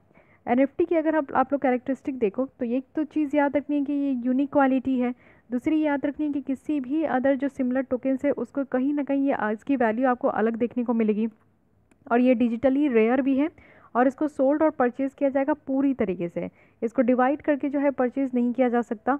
इसको पूरी तरीके, जैसे आपके पास अगर 100 रुपीज़ का नोट है तो आप इसमें से 50 खर्च करते हो, 50 जेब में रख लेते हो। लेकिन ऐसा नहीं है मोनालिसा की आप पेंटिंग आप हाफ हाफ इसको बेच सकते हो, नहीं। नॉन फंजिबल जो है ये पूरी तरीके से ये आपका बेचा खरीदा जाएगा, ठीक है। इसके बाद आप देखो कि इस तरीके का NFT लाने का मतलब क्या होता है, ये ऐसी टोकन की ज़रूरत क्यों पड़ रही है। और साथ ही साथ अगर हम लोग बात करें कि इसमें क्या क्या ऐसा प्रॉब्लम है जो कि सॉल्व हो जाएगा, तो इसमें बहुत सारी प्रॉब्लम आपको सॉल्व देखने को मिलेगा। एक तो यहाँ पे जो वैल्यू स्टोरेज है, वो किसी भी चीज़ का जो वैल्यू है वो वैसे ही स्टोर रह जाएगा। ओनरशिप को ट्रैक कर सकते हैं बेटर तरीके से, और डिसेंट्रलाइजेशन यहाँ पे आपको फॉर्मूला देखने को मिलेगा। लेकिन इशू क्या है, इशू यही है कि हमारे देश में इसको लेकर अभी तक कोई कानूनी तौर पर यहाँ पे प्रोटेक्शन नहीं मिला है। यूनिक्लियर टैक्स इम्प्लीकेशंस हैं और नॉट इको फ्रेंडली है, हर कोई इसको समझ नहीं पाएगा और इतना इको फ्रेंडली है नहीं है। जैसे नोट अगर आप लोग देखते हो कि अगर आपके हाथ में नोट है तो काफ़ी आप इको फ्रेंडली रहते हो कि अगर आपके पास 2000 का भी नोट है ना तो आप काफ़ी कुछ उससे परचेज़ कर सकते हो। लेकिन अगर आपके पास ये टोकन है 2000 का, तो आपको 2000 का ही सामान ढूंढना होगा, तभी आप वो टोकन देकर कुछ खरीद सकते हो। आप उसको 50-50 में नहीं बांट सकते। साथ ही मनी लॉन्ड्रिंग का भी यहाँ पे आपका जो है थ्रेट देखने को मिलता है। तो ये सारी यहाँ पे इश्यूज़ हैं जो कि इसको कहीं ना कहीं अभी आप देखो कि उतना ज़्यादा ये फ्लरिश नहीं हुआ है। नेक्स्ट आते हैं सैटेलाइट बेस्ड इंटरनेट कनेक्टिविटी। तो ये जो आपका ट्राई है, टेलीकॉम रेगुलेटरी ऑफ इंडिया, इनके द्वारा एक पेपर यहाँ पे रिलीज़ की गई है जिसमें कि लाइसेंसिंग फ्रेमवर्क की बात की गई है। तो वो सब छोड़िए, बात याद रखिए कि सैटेलाइट जो बेस्ट कनेक्टिविटी होता है वो होता क्या है। देखिए आप लोग देखते हो कि अंडरग्राउंड जो है वो फाइबर नेटवर्क बिछाए जाते हैं, आपका कॉपर नेटवर्क बिछाया जाता है, तब आपका जो है एक ग्रिड खड़ा किया जाता है, उससे आपके फ़ोन में नेटवर्क आता है। लेकिन दूसरी चीज़ क्या होता है कि एक तो है सैटेलाइट भेज दो, सैटेलाइट के थ्रू जो है पूरा हमारे मोबाइल फ़ोन में नेटवर्क आ जाए। तो ये क्या होता है, ये ब्रॉडबैंड आपको देखने को मिलेगा और कनेक्शन ऑपरेट किया जाता है, सेंडिंग और रिसीविंग जो ब्रॉडबैंड सिग्नल्स होते हैं सैटेलाइट में, तो वो काम होता है। तो दो तरीके का होता है, एक तो आप ज़मीन के अंदर जो है तार बिछा दो, उससे नेटवर्क आ रहा है, और दूसरा है कि यहाँ पे सैटेलाइट भेज दो, उससे नेटवर्क आ रहा है। तो ये सैटेलाइट बेस्ड इंटरनेट कनेक्टिविटी की बात कर रहे हैं। तो फैक्टर्स कौन कौन से हैं जो कि यहाँ पे काफ़ी फेवर कर रहे हैं ये सैटेलाइट बेस्ड जो कनेक्टिविटी है उसको डेवलप करने के लिए। तो सबसे पहला है कि यहाँ पे टेक्नोलॉजी का इनोवेशन, जैसे आर्टिफिशियल इंटेलिजेंस है, क्लाउड हो गया, बिग डेटा हो गया, स्मॉलर और जो चीपर सैटेलाइट है। तो ये सारी चीज़ें आप देखो कि यहाँ पे बहुत ज़्यादा ये डेवलप हो पाएगा इस टेक्नोलॉजी से। अब बात करें सैटेलाइट बेस्ड, अगर आप लोग देखोगे तो लो बिट रेट कनेक्टिविटी भी पॉसिबल है अगर हम लोग यहाँ पे जियो स्टेशनरी या मीडियम या लो अर्थ ऑर्बिट सैटेलाइट भी यूज़ करते हैं। तो एक एक करके हम लोग सब समझेंगे कि किसे हम लोग लो अर्थ कहते हैं, कौन सा जियो स्टेशनरी है, जियो सिंक्रोनस है, ये सारी चीज़ें अभी मैं क्लियर कराऊंगी, ठीक है। तो यहाँ पे आप लोग पहले देखो, ये मॉडल इतना ज़्यादा आपको ध्यान रखने की ज़रूरत नहीं है। सबसे पहले ये आप समझिए कि हाइब्रिड यानी कि इनडायरेक्ट मॉडल क्या होता है। हाइब्रिड जिसमें कि आपको सैटेलाइट भी देखने को मिलेगा और लो पावर जो वाइड एरिया नेटवर्क है उसको दोनों को मिलाकर होता है। यानी कि ऐसा आपका आर्किटेक्चर बनाया जाता है ना जिसमें जो नेटवर्क प्रोवाइड करना है वो दोनों तरीके से है।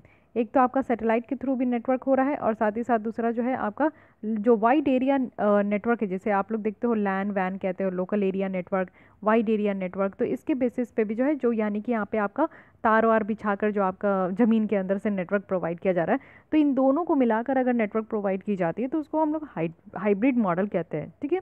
डायरेक्ट टू सैटेलाइट अगर मॉडल की बात करें तो एक तरीके का आर्किटेक्चर है जिसमें कि जो डिवाइसेस है उसको अलाउ किया जाएगा कि वो डायरेक्टली कम्युनिकेट करे सैटेलाइट से। देखिए अभी बात भी हो रही है कि एरोप्लेन में भी अब आपको जो है फ्लाइट मोड में करने की ज़रूरत नहीं है, अब आराम से आप नेटवर्क यूज़ कर सकते हैं। तो वही बात होती है कि भाई एरोप्लेन में कैसे हम लोग जो है नेटवर्क यूज़ करें, तो सैटेलाइट के थ्रू जो है अब हम लोग एरोप्लेन में भी नेटवर्क यूज़ कर सकते हैं। लेकिन ये कहा जाता है कि कहीं कहीं आप लोग देखो कि सैटेलाइट के थ्रू भी हम लोग नेटवर्क यूज़ कर सकते हैं, लेकिन कहीं कहीं जो है आपका जो ज़मीन में जिस तरीके से तार बिछाया गया है, फिर ग्रिड खड़ी की गई है, तो उससे भी नेटवर्क मिल जाएगा। लेकिन ओशन वाला एरिया आएगा तो वहाँ पे क्या करेंगे, जब पानी के ऊपर से जब एरोप्लेन गुजरेगा तो वहाँ पे सैटेलाइट का इस्तेमाल कर लेंगे, ठीक है। तो इस तरीके से इसको आप समझिए कि यहाँ पे क्या है कि आप लोग जो है ना यहाँ पे डायरेक्ट सैटेलाइट के थ्रू कम्युनिकेट कर सकते हैं और नेटवर्क को यूज़ कर सकते हैं। तो ये बातें हैं। अब पोटेंशियल एप्लीकेशन पूछा जा रहा है सैटेलाइट नेटवर्किंग प्रोटोकॉल का, तो इससे हम लोग कहाँ कहाँ इसको यूज़ कर सकते हैं। तो सबसे पहली बात है कि हेल्थ सर्विस प्रोवाइड करने में हम लोग यूज़ कर सकते हैं रिमोट एरिया में, गांव गांव में आप देखते हो कि नेटवर्क कनेक्टिविटी अच्छी नहीं होती है, तो एक सैटेलाइट भेज दो, पूरे गांव को कवर किया जाएगा, तो बेटर होगा वहाँ पे हेल्थ सर्विस में, एम्बुलेंस वगैरह लॉजिस्टिक ट्रैक करने में काफ़ी हेल्प हो पाएगी।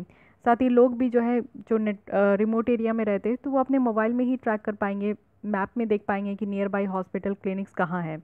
इंटरनल सिक्योरिटी के लिए भी आप देखो कि यहाँ पे जो पेट्रोल व्हीकल होती है उसको ट्रैक करने के लिए कि पेट्रोलिंग में जो व्हीकल निकलती है क्या वो सच में पेट्रोलिंग कर रही है या फिर एक जगह खड़ी है, तो उसको हम लोग देख सकते हैं। डिजास्टर मैनेजमेंट में तो बहुत तरीके की चीज़ आपको देखने को मिलेगी कि यहाँ पे काफ़ी वाइड रेंज ऑफ यूजेस हो जाएगी। रेलवेज़ में हम लोग देख सकते हैं, सप्लाई चेन मैनेज करने में देख सकते हैं, फिशरीज़ है जिसमें कि आप देखो कि लोकेशन और जो वेजल मॉनिटरिंग है उसके लिए हम लोग यूज़ कर सकते हैं। साथ ही एग्रीकल्चर में भी हम लोग यूज़ कर सकते हैं, स्मार्ट ग्रिड में भी, ठीक है। तो इसकी भी आप लोग यूज़ देख सकते हो कि एन नंबर ऑफ़ यूज़ है। उसके बाद आते हैं new initiative by national internet exchange of India. अब इसको आप लोग समझोगे कि यहाँ पे जो है हम लोग बात कर रहे हैं कि न्यू इनिशिएटिव लाया जा रहा है, वो भी national internet exchange of India. It means कि national internet exchange of India, तो इस तरीके से इसको कहा जाएगा, ठीक है। आप लोग यहाँ पे IPv6 और IPv4 के बारे में यहाँ पे शायद पढ़े होंगे, मे बी अगर आप लोग कंप्यूटर साइंस से बैकग्राउंड से अगर बिलोंग करते हो तो देखिए IPv4 क्या होता है ना, ये इंटरनेट प्रोटोकॉल वर्जन होता है। पहले IPv4 चलता था जिसमें कि 4 बाइट ईच आपको देखने को मिलेगा। टोटल रेंज यहाँ पे 4.3 बिलियन पॉसिबल एड्रेसेस थे। और वहीं अगर इंटरनेट प्रोटोकॉल अगर वर्जन की बात करें तो ये 6 है, जिसमें कि आपका यहाँ पे 128 बीट्स ईच हो गया, 340 यहाँ पे अनडेसिबल पॉसिबल एड्रेसेस है।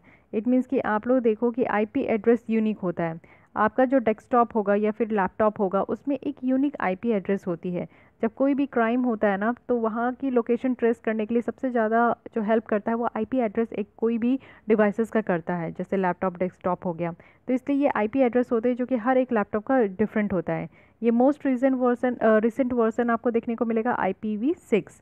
ये कम्युनिकेशन प्रोटोकॉल है जो कि एक आइडेंटिफिकेशन या लोकेशन सिस्टम जो है ये प्रोवाइड करता है कि कंप्यूटर जो है ना किस नेटवर्क पे कहाँ पे कौन सी जगह पे काम कर रहा है। तो इसलिए IP एड्रेस काफ़ी इंपॉर्टेंट होता है।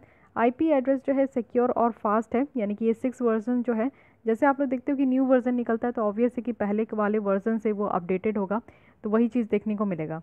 लेकिन इसके बारे में भी आप इस जो national internet exchange of India है ये नॉट फॉर प्रॉफिट ऑर्गेनाइजेशन है, ठीक है। इसको जो इस्टेब्लिश किया गया है ये कंपनीज एक्ट के थ्रू किया गया है जो कि 2003 में आया है।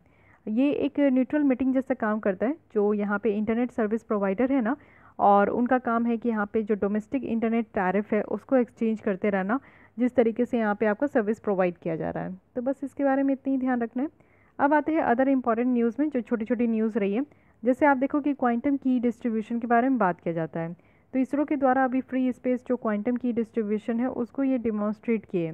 तो बेसिकली ये टेक्नोलॉजी क्या है, ये टेक्नोलॉजी एक secure mode of communication provide करेगा जो कि अटैक वगैरह से ना बचेगा। एक ऐसा कम्युनिकेशन होगा, क्योंकि आप देखो कि सर्वर में बहुत ज़्यादा अटैक होते हैं जिसके कारण जो है साइबर जो थ्रेट है वो देखने को मिल रहा है। काफ़ी ज़्यादा जो है ये रैंसमवेयर जैसी प्रॉब्लम निकल कर आ रही है। तो इसलिए एक सिक्योर काइंड ऑफ जो मोड ऑफ यहाँ पे कम्युनिकेशन होना चाहिए वो हम लोग क्वांटम की डिस्ट्रीब्यूशन से निकाल के लेकर आ पा रहे हैं।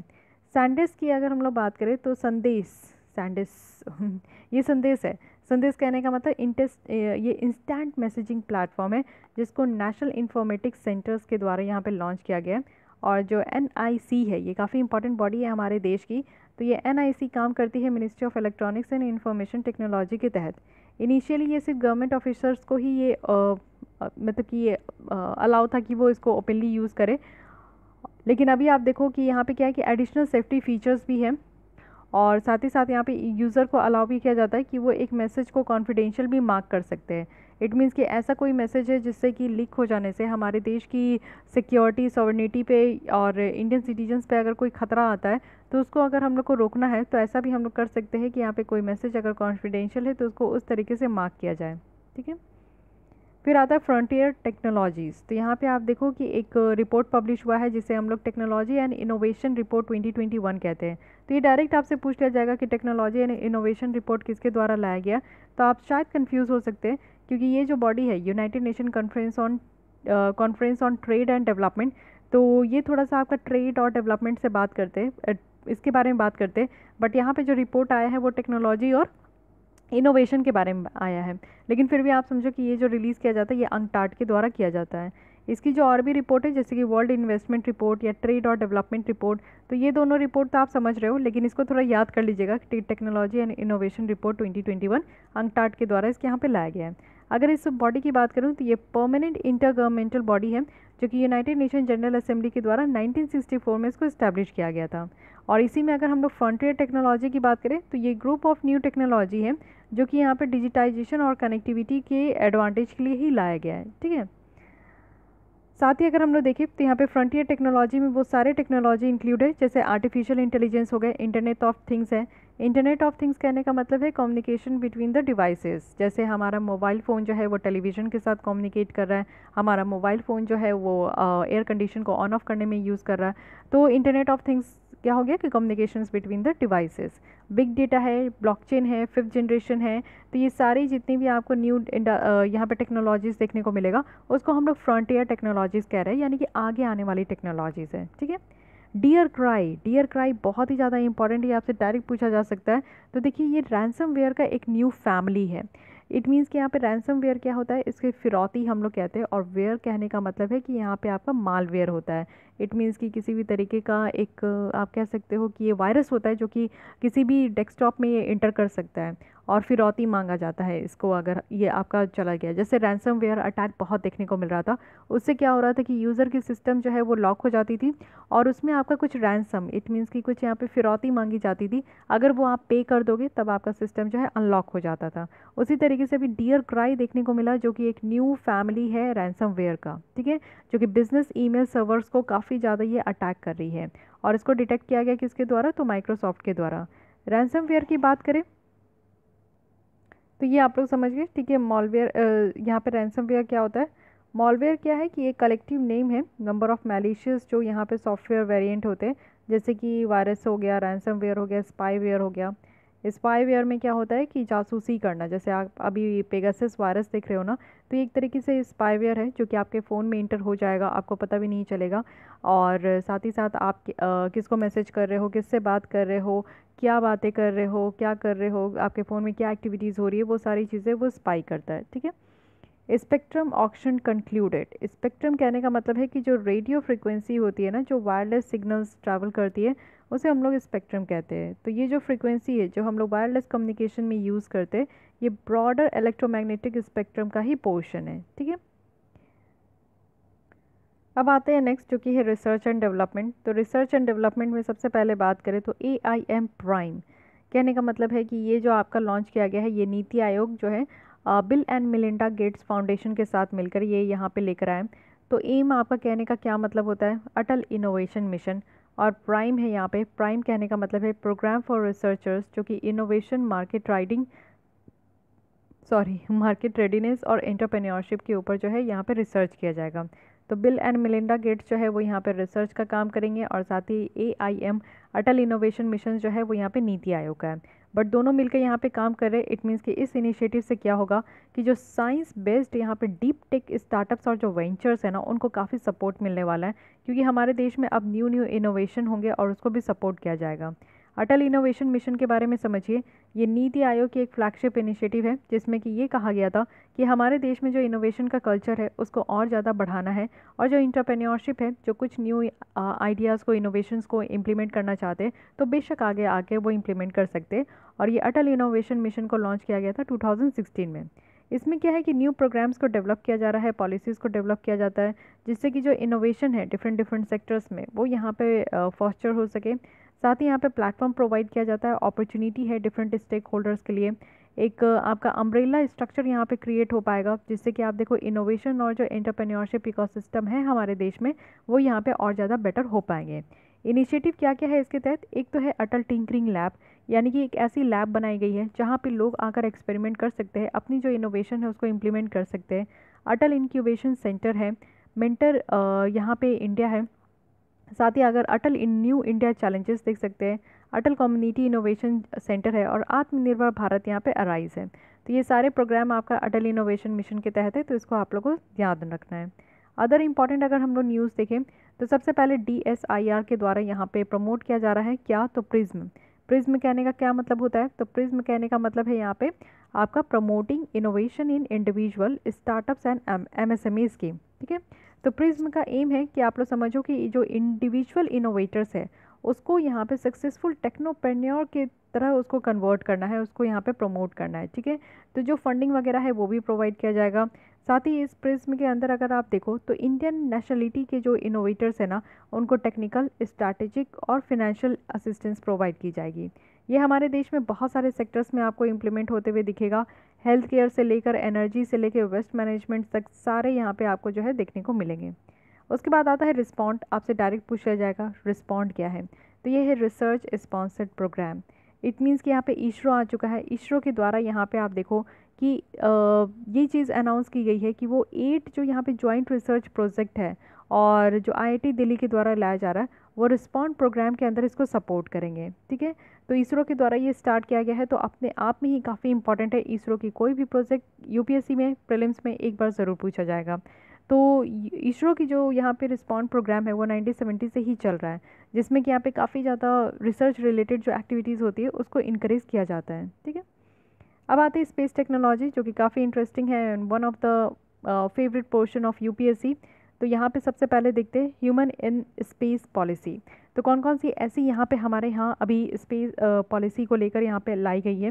तो सबसे पहले अगर हम लोग बात करें तो जो हम लोग यहाँ पे स्पेस में ह्यूमन बींग को भेजने की बात करते हैं तो उसको यहाँ पे जो जो भी चीज़ें यहाँ पे मैनेज की जाती है, तो इसरो के द्वारा आप देखो 2007 में स्टार्ट किया गया था Indian human space flight programme, जिसमें कि कुछ टेक्नोलॉजी डेवलप की गई है कि जो जो चीज़ें ज़रूरत होगी क्रूड और जो ऑर्बिटल स्पेस क्राफ्ट है उसको लॉन्च करने के लिए, और वो भी कहाँ, तो लो अर्थ ऑर्बिट में।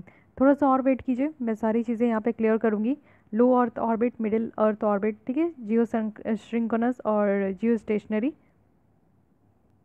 तो अगर इसके अंदर हम लोग बात करें तो पहली जो अनमैन्ड मिशन है उसको प्लान किया गया है। जैसे कि आप गगनयान देख रहे हो, तो गगनयान का जो हमारा मिशन है वो यहाँ पे 2022 या 2023 तक पहुँचेगा, लेकिन इस साल के लास्ट तक दिसंबर तक अनमैन्ड मिशन होंगे, यानी कि सिर्फ फ्लाइट जाएगी, उसमें कोई ह्यूमन बींग नहीं होंगे। लेकिन गगनयान की बात करें तो यहाँ पे कोशिश किया जाएगा कि 3 इंडियन एस्ट्रोनॉट्स को लो अर्थ ऑर्बिट में, इट मीन्स कि 300 to 400 किलोमीटर्स तक इनको भेजना है, और ये स्पेस में जाएंगे, 5 से 7 दिन वहाँ रहेंगे। चलिए, बहुत अच्छी बात है। और देख लेते हैं ये कौन से फ्लाइट से जाएंगे। तो ये GSLV MK3 से जाएंगे, ठीक है, जिसको हम लोग बाहुबली भी कहते हैं, और इसमें 3 स्टेज व्हीकल होते हैं। इस तरीके का आपको देखने को मिलेगा कि यहाँ पे आपका 3 स्टेज रहता है। ये तो सैटेलाइट होते हैं, और यहाँ पे जो 2 सॉलिड स्ट्रैप ऑन मोटर्स होते हैं, एक लिक्विड स्टेज होता है, एक हाई ट्रस्ट जो है क्रायोजेनिक, यहाँ पे आपका अपर स्टेज होता है। ये जो स्टेज है इसको हम लोग क्रायोजेनिक कहते हैं। तो क्रायोजेनिक कहने का क्या मतलब है, यहाँ पे लिक्विड ऑक्सीजन और लिक्विड हाइड्रोजन होते हैं, इन दोनों के मिक्सचर यहाँ पे रहते लिक्विड फॉर्म में। गगनयान नेशनल एकेडमी काउंसिल भी है, इसको भी बनाया गया था, जिसमें कि बहुत इस मिशन को लेकर जितनी भी चीज़ों पे ध्यान देना है वो यहाँ पे दिया जाता है, ठीक है। तो आइए कुछ बेसिक फैक्ट्स एंड फिगर्स देख लेते हैं कि हमारे देश के कौन से ऐसे लोग हैं जो कि पहली बार आप देखो कि स्पेस में ट्रैवल किए हैं। तो आज तक आप देखो कि ये सिर्फ राकेश शर्मा है जो कि यहाँ पे पहले पर्सन है हमारे देश के जो कि स्पेस में ट्रैवल किए, ठीक है। वोस्तुक 1 जो है वो आपका लॉन्च किया गया था USR के द्वारा, मीन्स रशिया के द्वारा 1961 में, और ये वर्ल्ड का पहला ह्यूमन मिशन था स्पेस में। मरकरी मिशन था 1961 में, जो कि यहाँ पे एलन शेफर्ड पहले अमेरिकन थे स्पेस में जो कि गए थे। उसके बाद सिंगजेव 5 प्रोग्राम है जो कि 2003 में आपका चाइना का प्रोग्राम देखने को मिलेगा, और सिंगजेव मिशन जो था वो पहले चाइनीज़ सिटीजन्स को, यांग लिवाई, उनको यहाँ पे ऑर्बिट में भेजा गया था। तो चलिए, और भी देश से कोई लेना देना नहीं है, सबसे पहले हमें अपने देश का याद रखना है जो कि है राकेश शर्मा। अब देख लेते हैं कि स्पेस ऑर्बिट की जो है कई तरीके की आपको टाइप्स देखने को मिलती है, और कन्फ्यूजन बराबर रहता है, बट अब नहीं होगा। लो अर्थ ऑर्बिट की बात करें, यानी कि आप देखो कि ये अर्थ है और अर्थ किसका चक्कर लगाता है, तो सन का चक्कर लगाते रहता है, ठीक है, इस तरीके से इसका ऑर्बिट रहता है। लेकिन यहाँ पे आप देखो कि यहाँ पे स्पेस में अगर जाना है तो ये लो अर्थ ऑर्बिट है, यानी कि अर्थ से ज़्यादा डिस्टेंस नहीं देखने को मिलेगा। ये 200 से 300 किलोमीटर के बीच में आपको देखने को मिलेगी, ठीक है। ये एक हाइट होता है, एल्टीट्यूड होता है, ये ज़्यादा दूर आपको देखने को नहीं मिलेगा। और मेनली लो अर्थ ऑर्बिट आप देखो कि काफ़ी ये कॉमनली यूज होता है सैटेलाइट से इमेज वगैरह जो हम लोग लेते हैं ना, वो यहाँ पे लो अर्थ ऑर्बिट में, ये बगल में अगर अर्थ के बगल में अगर सैटेलाइट होगा तो ऑब्वियस है कि ये एकदम क्लियर पिक्चर भेजेगा और सारी चीज़ों की पिक्चर यहाँ पे देखने को मिलेगा हाई रेजोल्यूशन के साथ। तो इसलिए आप ये ध्यान रख सकते हो कि लो अर्थ ऑर्बिट में जो भी सैटेलाइट होते हैं वो यहाँ पे आपका सैटेलाइट इमेजिंग वगैरह के लिए काफ़ी यूज़फुल होते हैं। साथ ही ये ऑर्बिट जो है ना, ये इंटरनेशनल स्पेस स्टेशन के लिए भी यूज़फुल है, क्योंकि जो ISS बनता है, यानी कि इंटरनेशनल स्पेस एक स्टेशन है, वहाँ पे जाकर सारे स्पेसक्राफ्ट जो है वो रुकते हैं, इस तरीके से याद रखिएगा। तो ये जो आपका स्टेशन है ना, ये भी आपका लो अर्थ ऑर्बिट में ही बनता है। और साथ ही आप देखो कि यहाँ पे ISS जो है वो ट्रैवल करता है around earth about 16 times a day. It means कि ये लो अर्थ ऑर्बिट में है, ये हमारा अर्थ है। तो यहाँ पे आपको ISS जो यहाँ पे स्टेशन है ना, वो अर्थ की एक दिन में 16 बार चक्कर लगा लेता है। ठीक है, ये भी रोटेट ही कर रहा है, स्पेस में है, तो इस तरीके से ध्यान रखना है। अब आता है जियो स्टेशनरी ऑर्बिट। जियो स्टेशनरी ऑर्बिट, जिसे हम लोग यहाँ पे GEO कहते हैं, जियो स्टेशनरी ऑर्बिट, ये अर्थ का चक्कर लगाता है और वो भी इक्वेटर के ऊपर। और जिस डायरेक्शन में अर्थ रोटेट करता है ना, जैसे हम लोग वेस्ट टू ईस्ट यहाँ पे अर्थ रोटेट करता है, उसी डायरेक्शन में यहाँ पे ये ऑर्बिट में आपका, अगर आपका सैटेलाइट हो तो वो भी रोटेट करेगा। जैसे कि ये अर्थ है, ठीक है, यहाँ पे आप लोग देखो कि एक ऑर्बिट है, ये जियो स्टेशनरी ऑर्बिट है। यहाँ पे अगर कोई सैटेलाइट आ जाए तो जिस तरीके से ये वेस्ट टू ईस्ट जो अर्थ यहाँ पे रोटेट कर रहा है, तो उसी तरीके से ये सैटेलाइट भी रोटेट करेगा। ठीक है, और ये कितनी दूरी पे होता है जियो स्टेशनरी ऑर्बिट, तो ये आपको देखने को मिलेगा कि 35,000 से भी ज़्यादा है, 35,786 किलोमीटर कहा गया है। ठीक है, तो इस तरीके का जो ऑर्बिट में सैटेलाइट जाता है वो टेलीकम्युनिकेशन सैटेलाइट ही होते हैं। उसके बाद आता है मीडियम अर्थ ऑर्बिट। तो ये आपका जो था, ये आपका लो अर्थ ऑर्बिट है। मीडियम अर्थ ऑर्बिट आपको देखने को मिलेगा ऐसा कोई भी ऑर्बिट जो कि लो अर्थ ऑर्बिट में और यहाँ पे जियो स्टेशनरी ऑर्बिट के बीच में हो। ठीक है, लो अर्थ ऑर्बिट आपका कितना हो गया, तो ये 200 से 300 किलोमीटर तक आपको देखने को मिलेगा। जियो स्टेशनरी आपको जो है यहाँ पे 35,000 के अप्रॉक्स देखने को मिलेगा।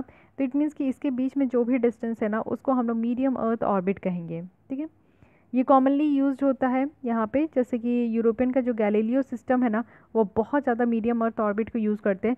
हम लोग सबसे ज़्यादा लो अर्थ ऑर्बिट को यूज़ करते हैं, फिर जियो सिंक्रोनस, और जियो स्टेशनरी। ठीक है, उसके बाद आता है पोलर ऑर्बिट, जिसे हम लोग जियो सिंक्रोनस ऑर्बिट भी कहते हैं।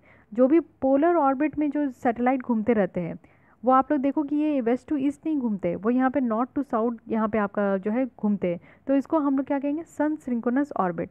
अब ये देखिए, ये हमारा अर्थ है। ठीक है, अर्थ के चारों ओर आपको इस तरीके से जियो स्टेशनरी ऑर्बिट देखने को मिलेगा।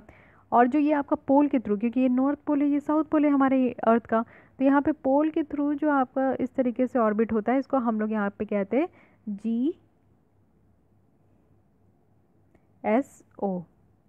ठीक है, सन सिंक्रोनस यहाँ पे आपका ऑर्बिट होता है, सॉरी SSO होगा ना, सन सिंक्रोनस ऑर्बिट। ठीक है, इसको पोलर ऑर्बिट कहते हैं क्योंकि ये पोल से ही उत्तरी, नॉर्थ पोल और साउथ पोल से होकर ये गुजरता है। और ये क्या हो गया, ये आपका हो गया जियो स्टेशनरी ऑर्बिट। इस तरीके से याद रखना है। ठीक है, पोलर ऑर्बिट की अगर आप लोग बात करो तो आप देख सकते हो कि 200 से 1000 किलोमीटर की ही ये लो एल्टीट्यूड में रहता है। सन सिंक्रोनस ऑर्बिट की अगर हम लोग बात करें तो ये एक पोलर ही ऑर्बिट का ही काइंड है। और सैटेलाइट्स जो इसमें होते हैं सन सिंक्रोनस में, तो ये पोलर रीजन से ही ट्रैवल करते हैं। ठीक है, उसके बाद है transfer orbit and Jio stationery transfer orbit, जिसको GTO भी कहते हैं। तो ये एक ट्रांसफ़र ऑर्बिट है, यानी कि एक काइंड ऑफ ऑर्बिट है जिसको कि हम लोग सैटेलाइट को एक ऑर्बिट से दूसरे ऑर्बिट में भेजने के लिए हम लोग ये इस तरीके के ट्रांसफ़र ऑर्बिट को इस्तेमाल करते हैं। तो ये चीज़ें याद रखनी कि एक ऑर्बिट से दूसरे ऑर्बिट में जो यहाँ पे सैटेलाइट भेजना होता है, उसके लिए हम लोग जियो स्टेशनरी ट्रांसफ़र ऑर्बिट की बात करते हैं। नाम में ये कि ट्रांसफ़र करना, एक जगह से दूसरी जगह ट्रांसफ़र कर दीजिए। ठीक है, it's so simple. Jio stationery transfer orbit की बात करें तो यहाँ पे लो पेरिग्री और हाई एपोग्री देखने को मिलेगा। लो पेरिग्री कहने का मतलब है कि फ्यू हंड्रेड्स ऑफ जो किलोमीटर्स है वो एल्टीट्यूड होता है, यानी कि छोटा सा ये आपका दूरी होगा। लेकिन हाई एपोग्री कहने का मतलब है कि यहाँ पे आपका एल्टीट्यूड जो है वो एकदम सेम होगा जैसे कि आपका जियो स्टेशनरी सैटेलाइट है। इसके अलावा आपको एल पॉइंट्स देखने को मिलते हैं, लैग्रेंजेस पॉइंट इसे हम लोग कहते हैं। ये कोई भी आप देखो कि एल पॉइंट जो होते हैं ना, टोटल 5 होते हैं, 1 2 3 4 5। आदित्य L1 भी आपको याद है, जो कि हमारी मिशन है 2023 तक पहुँचेगा जाएगा शायद। तो ये L1 है। इट मीन्स कि लैग्रेंजेस पॉइंट जो 1 है ना, उसमें ये आपका जो है आदित्य L1 सैटेलाइट जाएगा। तो ये क्या है ना कि ये आपका कि बहुत दूर आपको ये देखने को मिलेगा। और ये जैसे अर्थ के चारों ओर अभी तक हम लोग देख रहे थे कि सारे यहाँ पे ऑर्बिट कर रहे हैं ना, तो उस तरीके से आपको जो है ये लैग्रेंजेस पॉइंट ऑर्बिट नहीं करते हैं, ये स्पेसिफिक पॉइंट है जो कि स्पेस में आपको देखने को मिलेगा, जहाँ पे ग्रेविटेशनल फील्ड जो अर्थ और सन का है ना वो एक साथ कंबाइन होते इस तरीके से कि स्पेस क्राफ्ट जो है ना, जो स्पेस क्राफ्ट है वो अगर ऑर्बिट भी कर रहे हैं ना तो ये स्टेबल रहे। तो ये चीज़ें ध्यान रखनी है। ओके, तो मुझे ऐसा लगता है कि ये सारे पॉइंट्स आपके सामने अब क्लियर होंगे। कभी भी कंफ्यूज मत होइएगा कि लो अर्थ ऑर्बिट क्या होते हैं, इसके डिस्टेंस, यहाँ पे क्या यूज़ होता है सैटेलाइट को भेजने से। जियो स्टेशनरी ऑर्बिट देख लिया हमने, पोलर ऑर्बिट इट मीन्स कि सन सिंक्रोनस ऑर्बिट भी देख लिए, जियो स्टेशनरी ट्रांसफ़र ऑर्बिट भी हम लोग देख लिए। अब आते हैं नेक्स्ट यहाँ पे जियो स्पेशियल डेटा। ठीक है, टाइप ऑफ, पहले जियो स्पेशियल डेटा देखिए कि किस किस तरीके के डेटा हमें यहाँ पे मिल जाते हैं। तो सबसे पहले कस्टमर्स के लिए डेटा होते हैं, स्ट्रीट के लिए यानी कि जो रास्ते हैं, लैंड पार्सल कितनी ज़मीनें हैं, एलिवेशन कहाँ कहाँ एलिवेशन हुआ है, किस तरीके का लैंड यूज़ हो रहा है, ये सारी डेटा जो है हमें यहाँ पे एक रियल वर्ल्ड से निकलकर जियो स्पेशियल डेटा मिलता है। इट मीन्स कि एक ऐसा डेटा जो कि हमें जोग्राफिकल लोकेशंस की बहुत ही स्पेशल तरीके से किसी स्पेशल सेक्टर्स का यहाँ पे मिल जाता है। जियो स्पेशियल सेक्टर डेटा कहने का मतलब है कि यहाँ पे वो डेटा होते हैं जो कि किसी ऑब्जेक्ट, इवेंट या फेनोमेना जो कि नेचुरल हो या फिर मैनमेड हो उसके बारे में यहाँ पे बताते हैं। 80% कोई भी डेटा होता है ना तो वो जियो स्पेशियल कॉम्पोनेंट का ही होता है, जिसमें आप देखो कि किसी रोड का लोकेशन हो गया, कहाँ पे अर्थक्वेक आया है, कहाँ पे माल न्यूट्रिशन जो है बच्चों में वो मेंटेन किया जा रहा है। तो ये सारी चीज़ें आपको देखने को मिलती है। दो main type of Jio special data देखने को मिलेगा, एक को हम लोग वेक्टर डेटा कहते हैं, एक को रास्टर डेटा कहते हैं। तो वेक्टर डेटा जो होता है यहाँ पे आपका लोकेशन और जो कोई जोग्राफिकल फीचर्स है, जैसे कि आप देखो कि कोई सिटीज़ है, रोड है, तो उसका लोकेशन और उसका कैसा शेप है ये वेक्टर डेटा में पता चलता है। रास्टर डेटा की बात करूँ तो वैसी डेटा जो कि एक डिजिटल इमेज के थ्रू यहाँ पे मैप में स्कैन किया जाता है, फोटोग्राफ्स में स्कैन किया जाता है। यहाँ पे आपका एरियल और जो सैटेलाइट इमेजनरी है, सैटेलाइट के द्वारा जो इमेज लिया जाता है या फिर एरियल जो यहाँ पे इमेज लिया जाता है उसको हम लोग रास्टर डेटा में इंक्लूड करते हैं। जियो स्पेशल टेक्नोलॉजी भी है जो कि यहाँ पे जितने भी तरीके का आपका जोग्राफिकल इन्फॉर्मेशन है, जियोग्राफिक इन्फॉर्मेशन उसको कलेक्ट किया जाता है, एनालाइज किया जाता है और स्टोर करके रखा भी जाता है। ठीक है, तो इसलिए जियो स्पेशल जो डेटा है वो काफ़ी इंपॉर्टेंट है, आपको डिफरेंट सेक्टर में देखने को मिलेगा।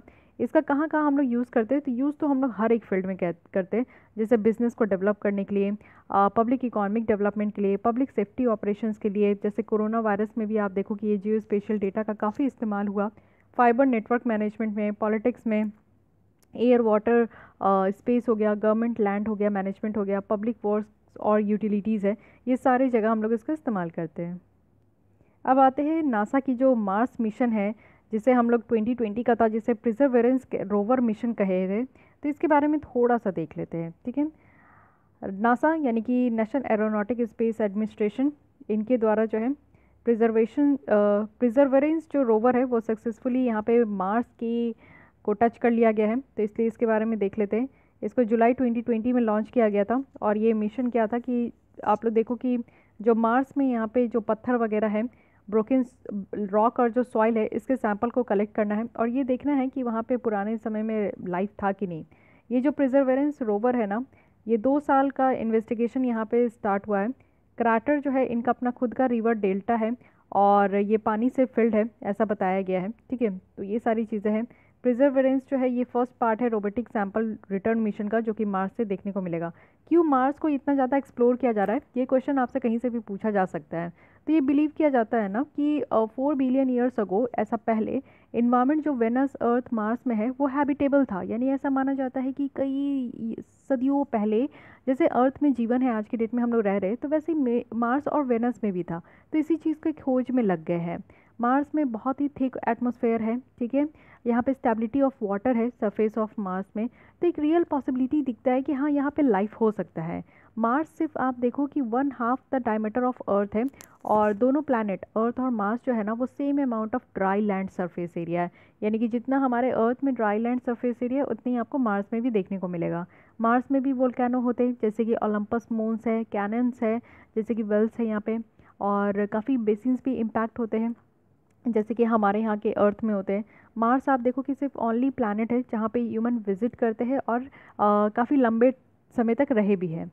मार्स अगर हम लोग देखें तो यहाँ पे टर्म्स ऑफ टेम्परेचर में तो 20 डिग्री सेल्सियस से जो है यहाँ पे आपका -125 डिग्री सेल्सियस तक भी चला जाता है इसके पोल्स में। वेनस और मरकरी की बात करें तो एक्सट्रीम टेम्परेचर है यहाँ पे 400 डिग्री सेल्सियस भी जाता है। और अगर हम लोग सारे प्लैनेट की बात करें, जो आउटर सोलर सिस्टम है वो गैस के बने हुए होते हैं और इसमें आपका सिलिकेट्स और रॉक नहीं होता और ये बहुत ठंडे होते हैं। आउटर सोलर सिस्टम कहने का मतलब है कि हमारे सोलर सिस्टम में सिर्फ 8 प्लैनेट है, उसके बाहर वाला जितने भी प्लैनेट होते हैं उसको हम लोग आउटर सोलर सिस्टम कहते हैं। कंपैरिजन किया गया है यहाँ पे मार्स, अर्थ, वेनस का, तो इसको देख लेते हैं। अगर एटमॉस्फेयर की हम लोग बात करें तो मार्स में जो एटमॉस्फेयर है इसमें कार्बन डाइऑक्साइड बहुत ज़्यादा है। अर्थ में तो आपको पता है कि नाइट्रोजन सबसे ज़्यादा है, और वेनस में आपको देखने को मिलेगा कि यहाँ पे भी कार्बन डाइऑक्साइड ज़्यादा है। तो अर्थ में सिर्फ नाइट्रोजन ज़्यादा है, बाकी मार्स और वेनस में आप देखोगे तो यहाँ पे एटमॉस्फेयर में कार्बन डाइऑक्साइड ज़्यादा है। एटमॉस्फेरिक प्रेशर कहाँ है, तो सबसे ज़्यादा वेनस में है, फिर अर्थ में, फिर मार्स में। ग्रेविटी आप देखो तो सबसे ज़्यादा ग्रेविटी आपको अर्थ में देखने को मिलेगा। इट मीन्स कि कुछ भी आप ऊपर फेंकते हो तो वो नीचे ही आता है। उसके बाद वेनस में है और फिर मार्स में। लेंथ ऑफ डे अगर हम लोग देखें तो सबसे लंबा दिन वेनस में होता है, फिर मार्स में होता है, फिर अर्थ में होता है। लेंथ ऑफ ईयर अगर हम लोग देखें तो सबसे लंबा साल जो है मार्स में होता है, फिर अर्थ में होता है, फिर वेनस में होता है। टिल्ट ऑफ एक्सिस देखें तो जो सबसे टिल्ट है वो वेनस है, मार्स है, अर्थ है। सैटेलाइट अगर हम लोग देखें तो मार्स में 2 है, फोबोस और डेमोस। अर्थ में 1 है, मून, और वेनस में नो मून्स। तो इतनी बातें याद रखनी है। अब आते हैं नेक्स्ट, सैटेलाइट लॉन्च व्हीकल्स। तो इसरो के द्वारा कौन कौन से ऐसे सैटेलाइट है, लॉन्च व्हीकल्स कौन कौन सी है जो कि सैटेलाइट को लॉन्च करती है। तो अभी आप लोग को रिसेंटली पता चला होगा कि ब्राज़ील की जो अमेजोनिया फर्स्ट है, इसी के साथ 18 अदर सैटेलाइट्स है जो कि ऑर्बिट में भेजा गया, और ये इसरो के द्वारा काम किया गया है, वो भी PSLV C51 के तहत। तो ये आपको सबसे पहली बात ये याद रखनी है।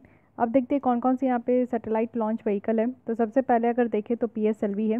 वैसे आज के डेट में 2 ही यूज़ हो रहा है, PSLV और GSLV। तो PSLV की अगर बात करें तो 3rd जनरेशन लॉन्च व्हीकल है, 4 स्टेज लॉन्च व्हीकल है। ठीक है, ये 4 स्टेज आपको देखने को मिलेगा, इस तरीके से आपको देखने को मिलता है, रॉकेट होता है। तो इसमें ऑल्टरनेट है, सॉलिड लिक्विड, सॉलिड लिक्विड। ठीक है, ये हो गया आपका। एक ही पॉइंट पे ध्यान दीजिएगा। फिर यहाँ पे अगर हम लोग देखें तो ये अर्थ ऑब्जर्वेशन डिलीवर करते हैं और रिमोट सेंसिंग सैटेलाइट है। ठीक है, सेंस करके यहाँ पे आपको देखने को मिलेगा कि सारी यहाँ पे इंफॉर्मेशन प्रोवाइड करते हैं।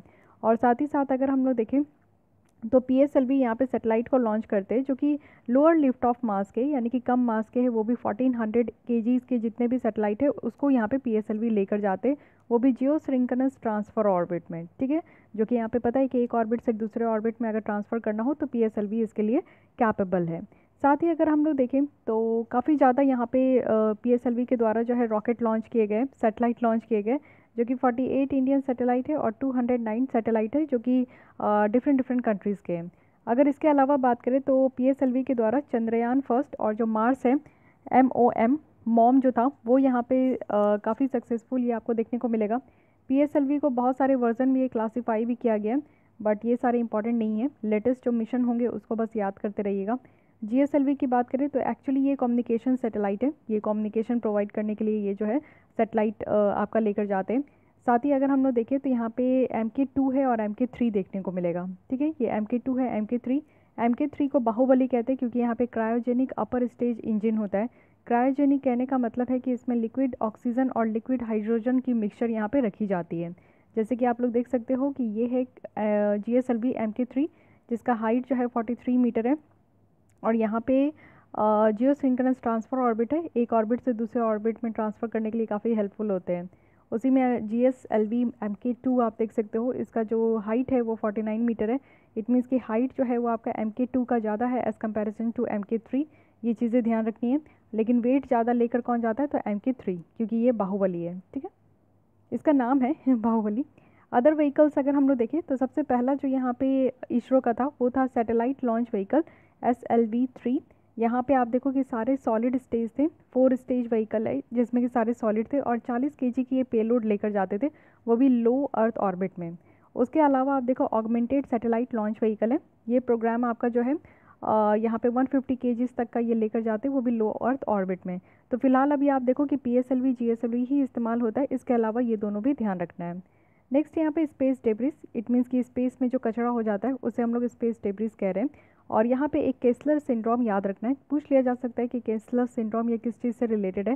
तो एक्चुअली जो लो अर्थ ऑर्बिट में ऑब्जेक्ट है ना, वो काफ़ी ज़्यादा देखने को मिलते हैं, जो कि आपस में ही इतने सारे कचड़े हो चुके हैं ना, जो कि आपस में ही एक दूसरे से कोलाइड करते रहते हैं। ठीक है, तो इसको यहाँ पे जो है, इस कोलिशन को यहाँ पे केसलर सिंड्रोम कहा गया है, तो इसको थोड़ा ध्यान रखिएगा। साथ ही साथ अगर हम लोग बात करें तो स्पेस डेब्रिस क्या होता है, तो स्पेस डेब्रिस यानी कि स्पेस में कचरा, जैसे अभी आप लोगों को देखने को मिलता है कि यहाँ पे प्लास्टिक पोल्यूशन है ओशन में, वैसे ही स्पेस में भी आपका पोल्यूशन हो रहा है, कचरे हो रहे हैं। तो ये नेचुरल भी है। नेचुरल क्या है, मेट्रॉइड्स है, जो कि आप देखते हो कि छोटे छोटे जो पत्थर होते हैं वो एटमॉस्फेयर में डांस करते हैं। तो बहुत सारे एस्ट्रॉइड्स जैसे आपको देखने को मिलेंगे कि छोटे छोटे पत्थर भी होते हैं, तो उसको हम लोग मेट्रॉइड्स कहते हैं, जो कि डांस करते हैं। ठीक है, आर्टिफिशियल भी देखने को मिलता है, जो कि मैनमेड है। जितने भी हम लोग सैटेलाइट लॉन्च करते हैं, तो वो जो हमारा लॉन्च व्हीकल होता है उसका कुछ पार्ट टूट फूट के रह जाता है, तो वो भी आपको देखने को मिलेगा कि वो स्पेस में जो है वो घूमते रहता है। तो ये सब मिलकर यहाँ पे स्पेस डेब्रिस बना रहे हैं। और आज की डेट में ये कहा गया है कि बहुत ज़्यादा कचरा हो चुका है, इसको साफ़ करना ज़रूरी है, अदरवाइज़ ये कहीं पे भी किसी से भी टकरा सकते हैं। अगर हम लोग बात करें तो यहाँ पे देखिए क्या क्या स्ट्रैटेजीज़ लाया गया। तो प्रोजेक्ट नेत्र आपसे पूछा जा सकता है। तो प्रोजेक्ट नेत्र जो है ये इसरो का लाया गया। इसरो का है कि अर्ली वार्निंग सिस्टम दिया जाएगा स्पेस में, जो कि डेब्रिस को डिटेक्ट करेंगे, और अगर इससे होने वाला कोई हज़ार्ड है इंडियन सैटेलाइट्स को, अगर कोई प्रॉब्लम है जो भी लॉन्च होते हैं, तो ये यहाँ पे इसरो के द्वारा बताया जाएगा अंडर द प्रोजेक्ट नेत्र। उसके अलावा आप देखो कि एल्सा डी पूछा जा सकता है। तो एल्सा डी यहाँ पे जापान के द्वारा लाया गया ये डेब्रिस को रिमूव करने के लिए। फिर रिमूव डेब्रिस है, ये यूरोपियन यूनियन रिसर्च प्रोजेक्ट है। तो ये सर थोड़ा बहुत जो नाम है उसको ध्यान रखिएगा। इंटरनेशनल एफर्ट्स भी आप देख सकते हो, inter agency space debris coordination committee है, जो कि स्पेस डेब्रिस मिटिगेशंस गाइडलाइंस 2002 का है। एक्चुअली यहाँ पे ये सारे गाइडलाइंस है कि किस तरीके से जो इश्यूज निकल कर आ रहा है मैन मेड और नेचुरल डेब्रिस का स्पेस में, उसको कैसे टैकल करना है। उसके अलावा एक और कमेटी है जो कि peaceful uses of outer space है, इसे हम लोग कॉप्यूस कहते हैं। ये भी बहुत सारे इंटरनेशनल ट्रीटीज़ की ही आप लोग देखो कि ये कंक्लूड करके ये लाया गया है। तो ये दोनों ध्यान रखना है, मे भी पूछा जा सकता है कि ये किससे रिलेटेड है। बात करते हैं पिंक मून का। तो एक हमारा 2021 का जो फर्स्ट सुपर मून था उसका नाम पिंक मून रखा गया। और पिंक मून किसके नाम पे रखा गया, तो ये एक हब है जो कि मॉस है पिंक, इसके नाम पे पिंक मून रखा गया। अब एक कॉन्सेप्ट है जिसको हम लोग पेरिग्री और एपिग्री कहते हैं। अर्थ और मून की डिस्टेंस जो है वो यहाँ पे आप लोग देख सकते हो। तो ये है अर्थ और ये है मून, जो कि अर्थ का चक्कर लगाता है। तो जब मून जो है अर्थ के नज़दीक आ जाता है ना, तो इसको हम लोग कहते हैं पेरिग्री। ठीक है, और ये डिस्टेंस आप देख सकते हो 3,63,000 है। और जब मून अर्थ से बहुत दूर चला जाता है तो इसको हम लोग फारदेस्ट पॉइंट को कहते हैं एपोगी, जो कि यहाँ पे 4,05,500 किलोमीटर है। तो ये फिगर आप लोग को दिमाग में एकदम बैठा लेनी है। इसके अलावा अगर हम लोग देखें तो सुपर मून भी था। सुपर मून आप लोग देखो कि पहली बार 1979 में रिचर्ड नॉले के द्वारा ये आपका टर्म्स लाया गया था। और जो मून है वो अर्थ को अपने एलिप्स में वो ऑर्बिट करते हैं, और जब वो क्लोज होते हैं, फार्दर होते हैं, तो इस चीज़ को देखा जाता है। और जब दूर होते हैं तो इसको एपिगी कहते हैं, जब पास होते हैं तो इसको पेरिगी कहते हैं।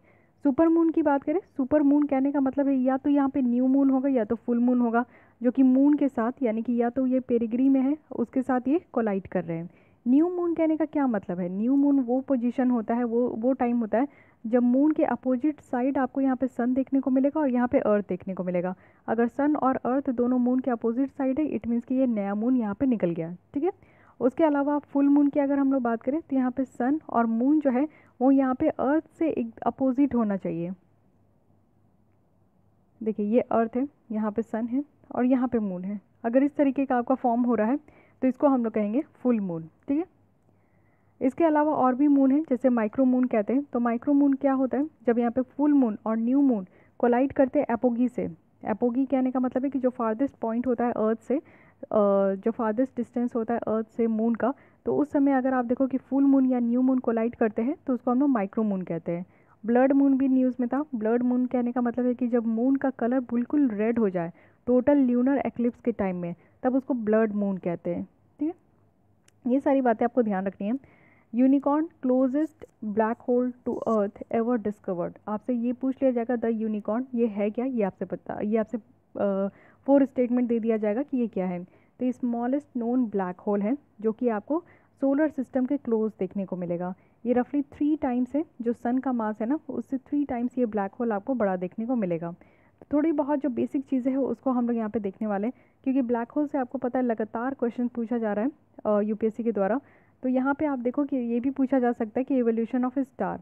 तो रेड स्टार है, रेड स्टार इट मीन्स कि आप देखो कि जब पूरी तरीके से स्टार में हाइड्रोजन जो है वो एग्जॉस्ट हो जाता है तो यहाँ पे इसको थोड़ा रेड स्टार कहते हैं। ड्वार्फ स्टार है, इट मीन्स कि स्टार का जो मास है वो अगर 1.44 टाइम्स कम हो जाए सन के मास के कंपैरिजन में, इट मीन्स कि सन का मास ज़्यादा हो 1.44 टाइम्स, वो भी स्टार के कंपैरिजन में।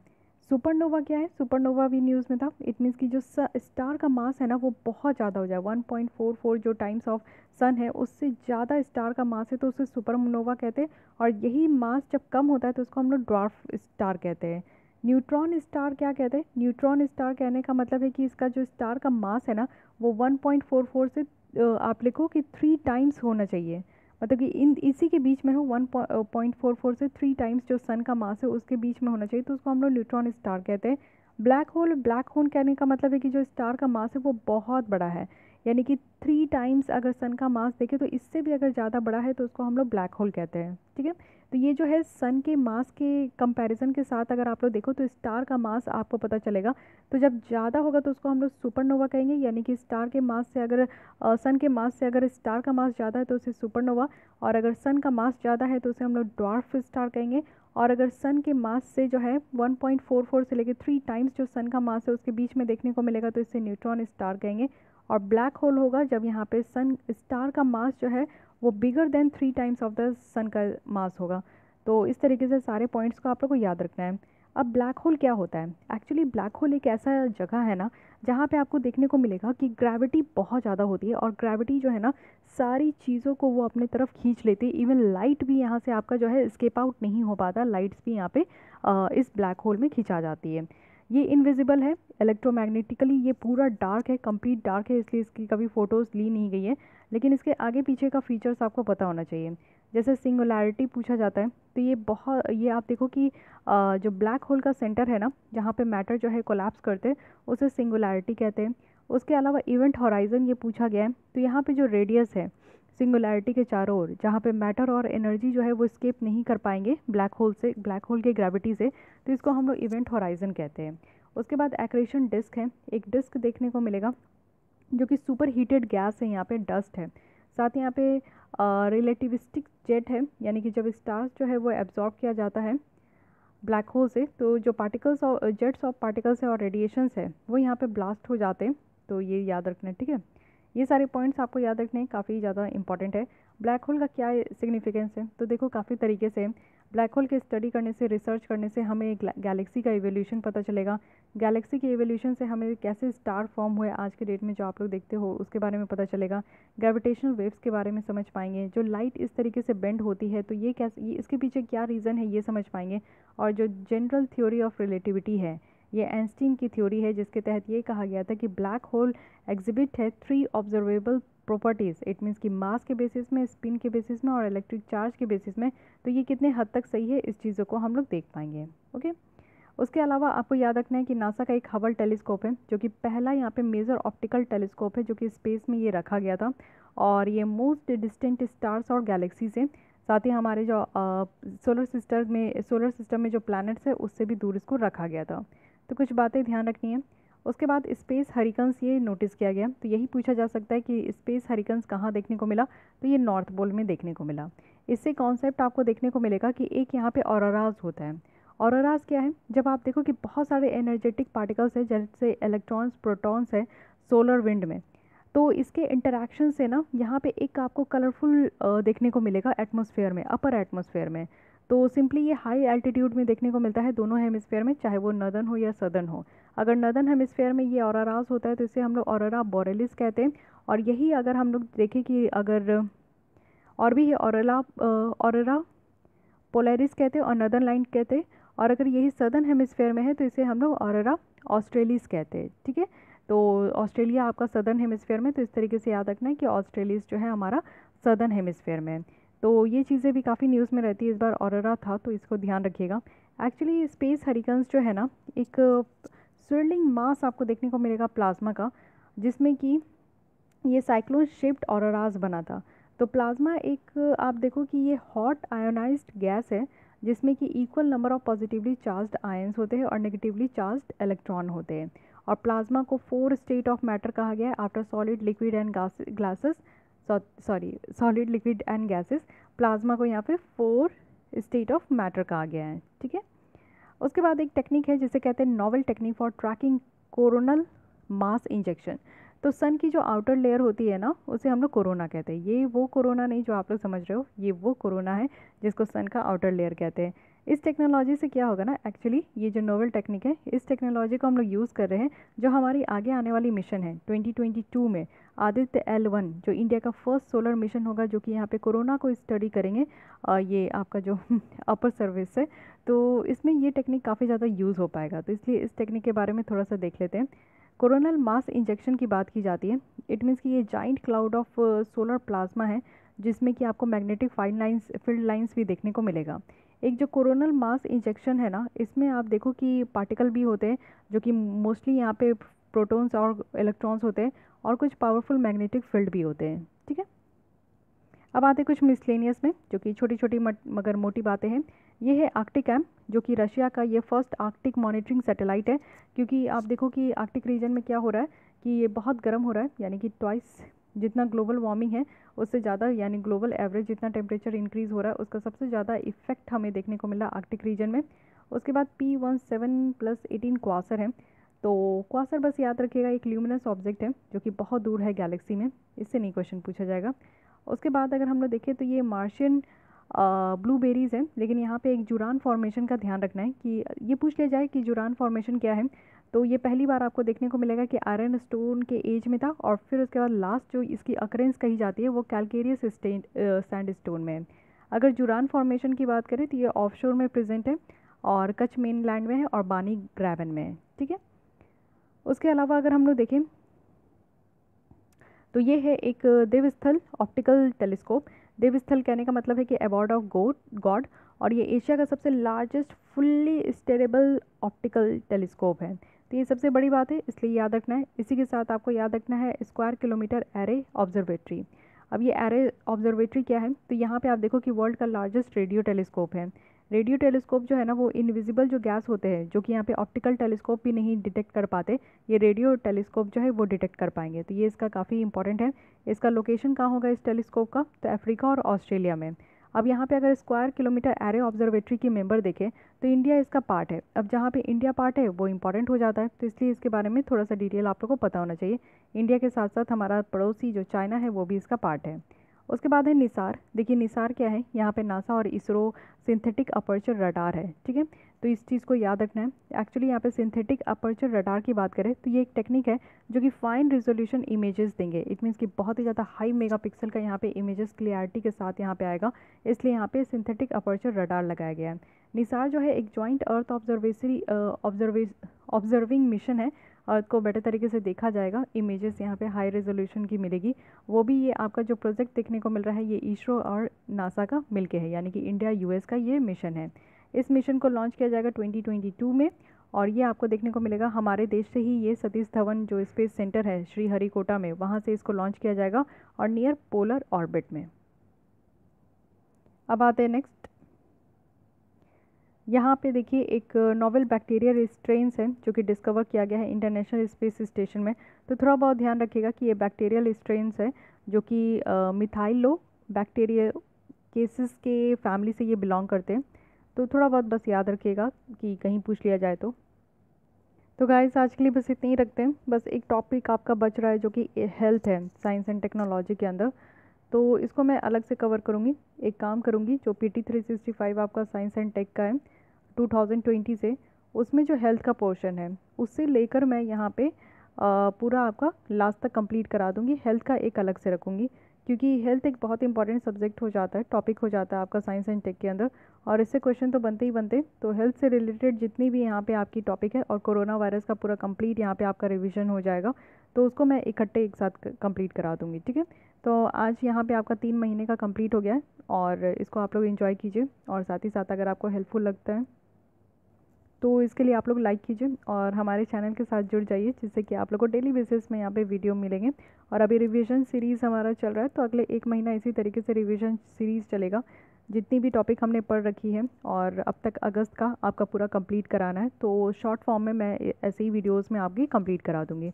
तो मिलती हूँ कल, आज के लिए बस इतना ही। Thank you.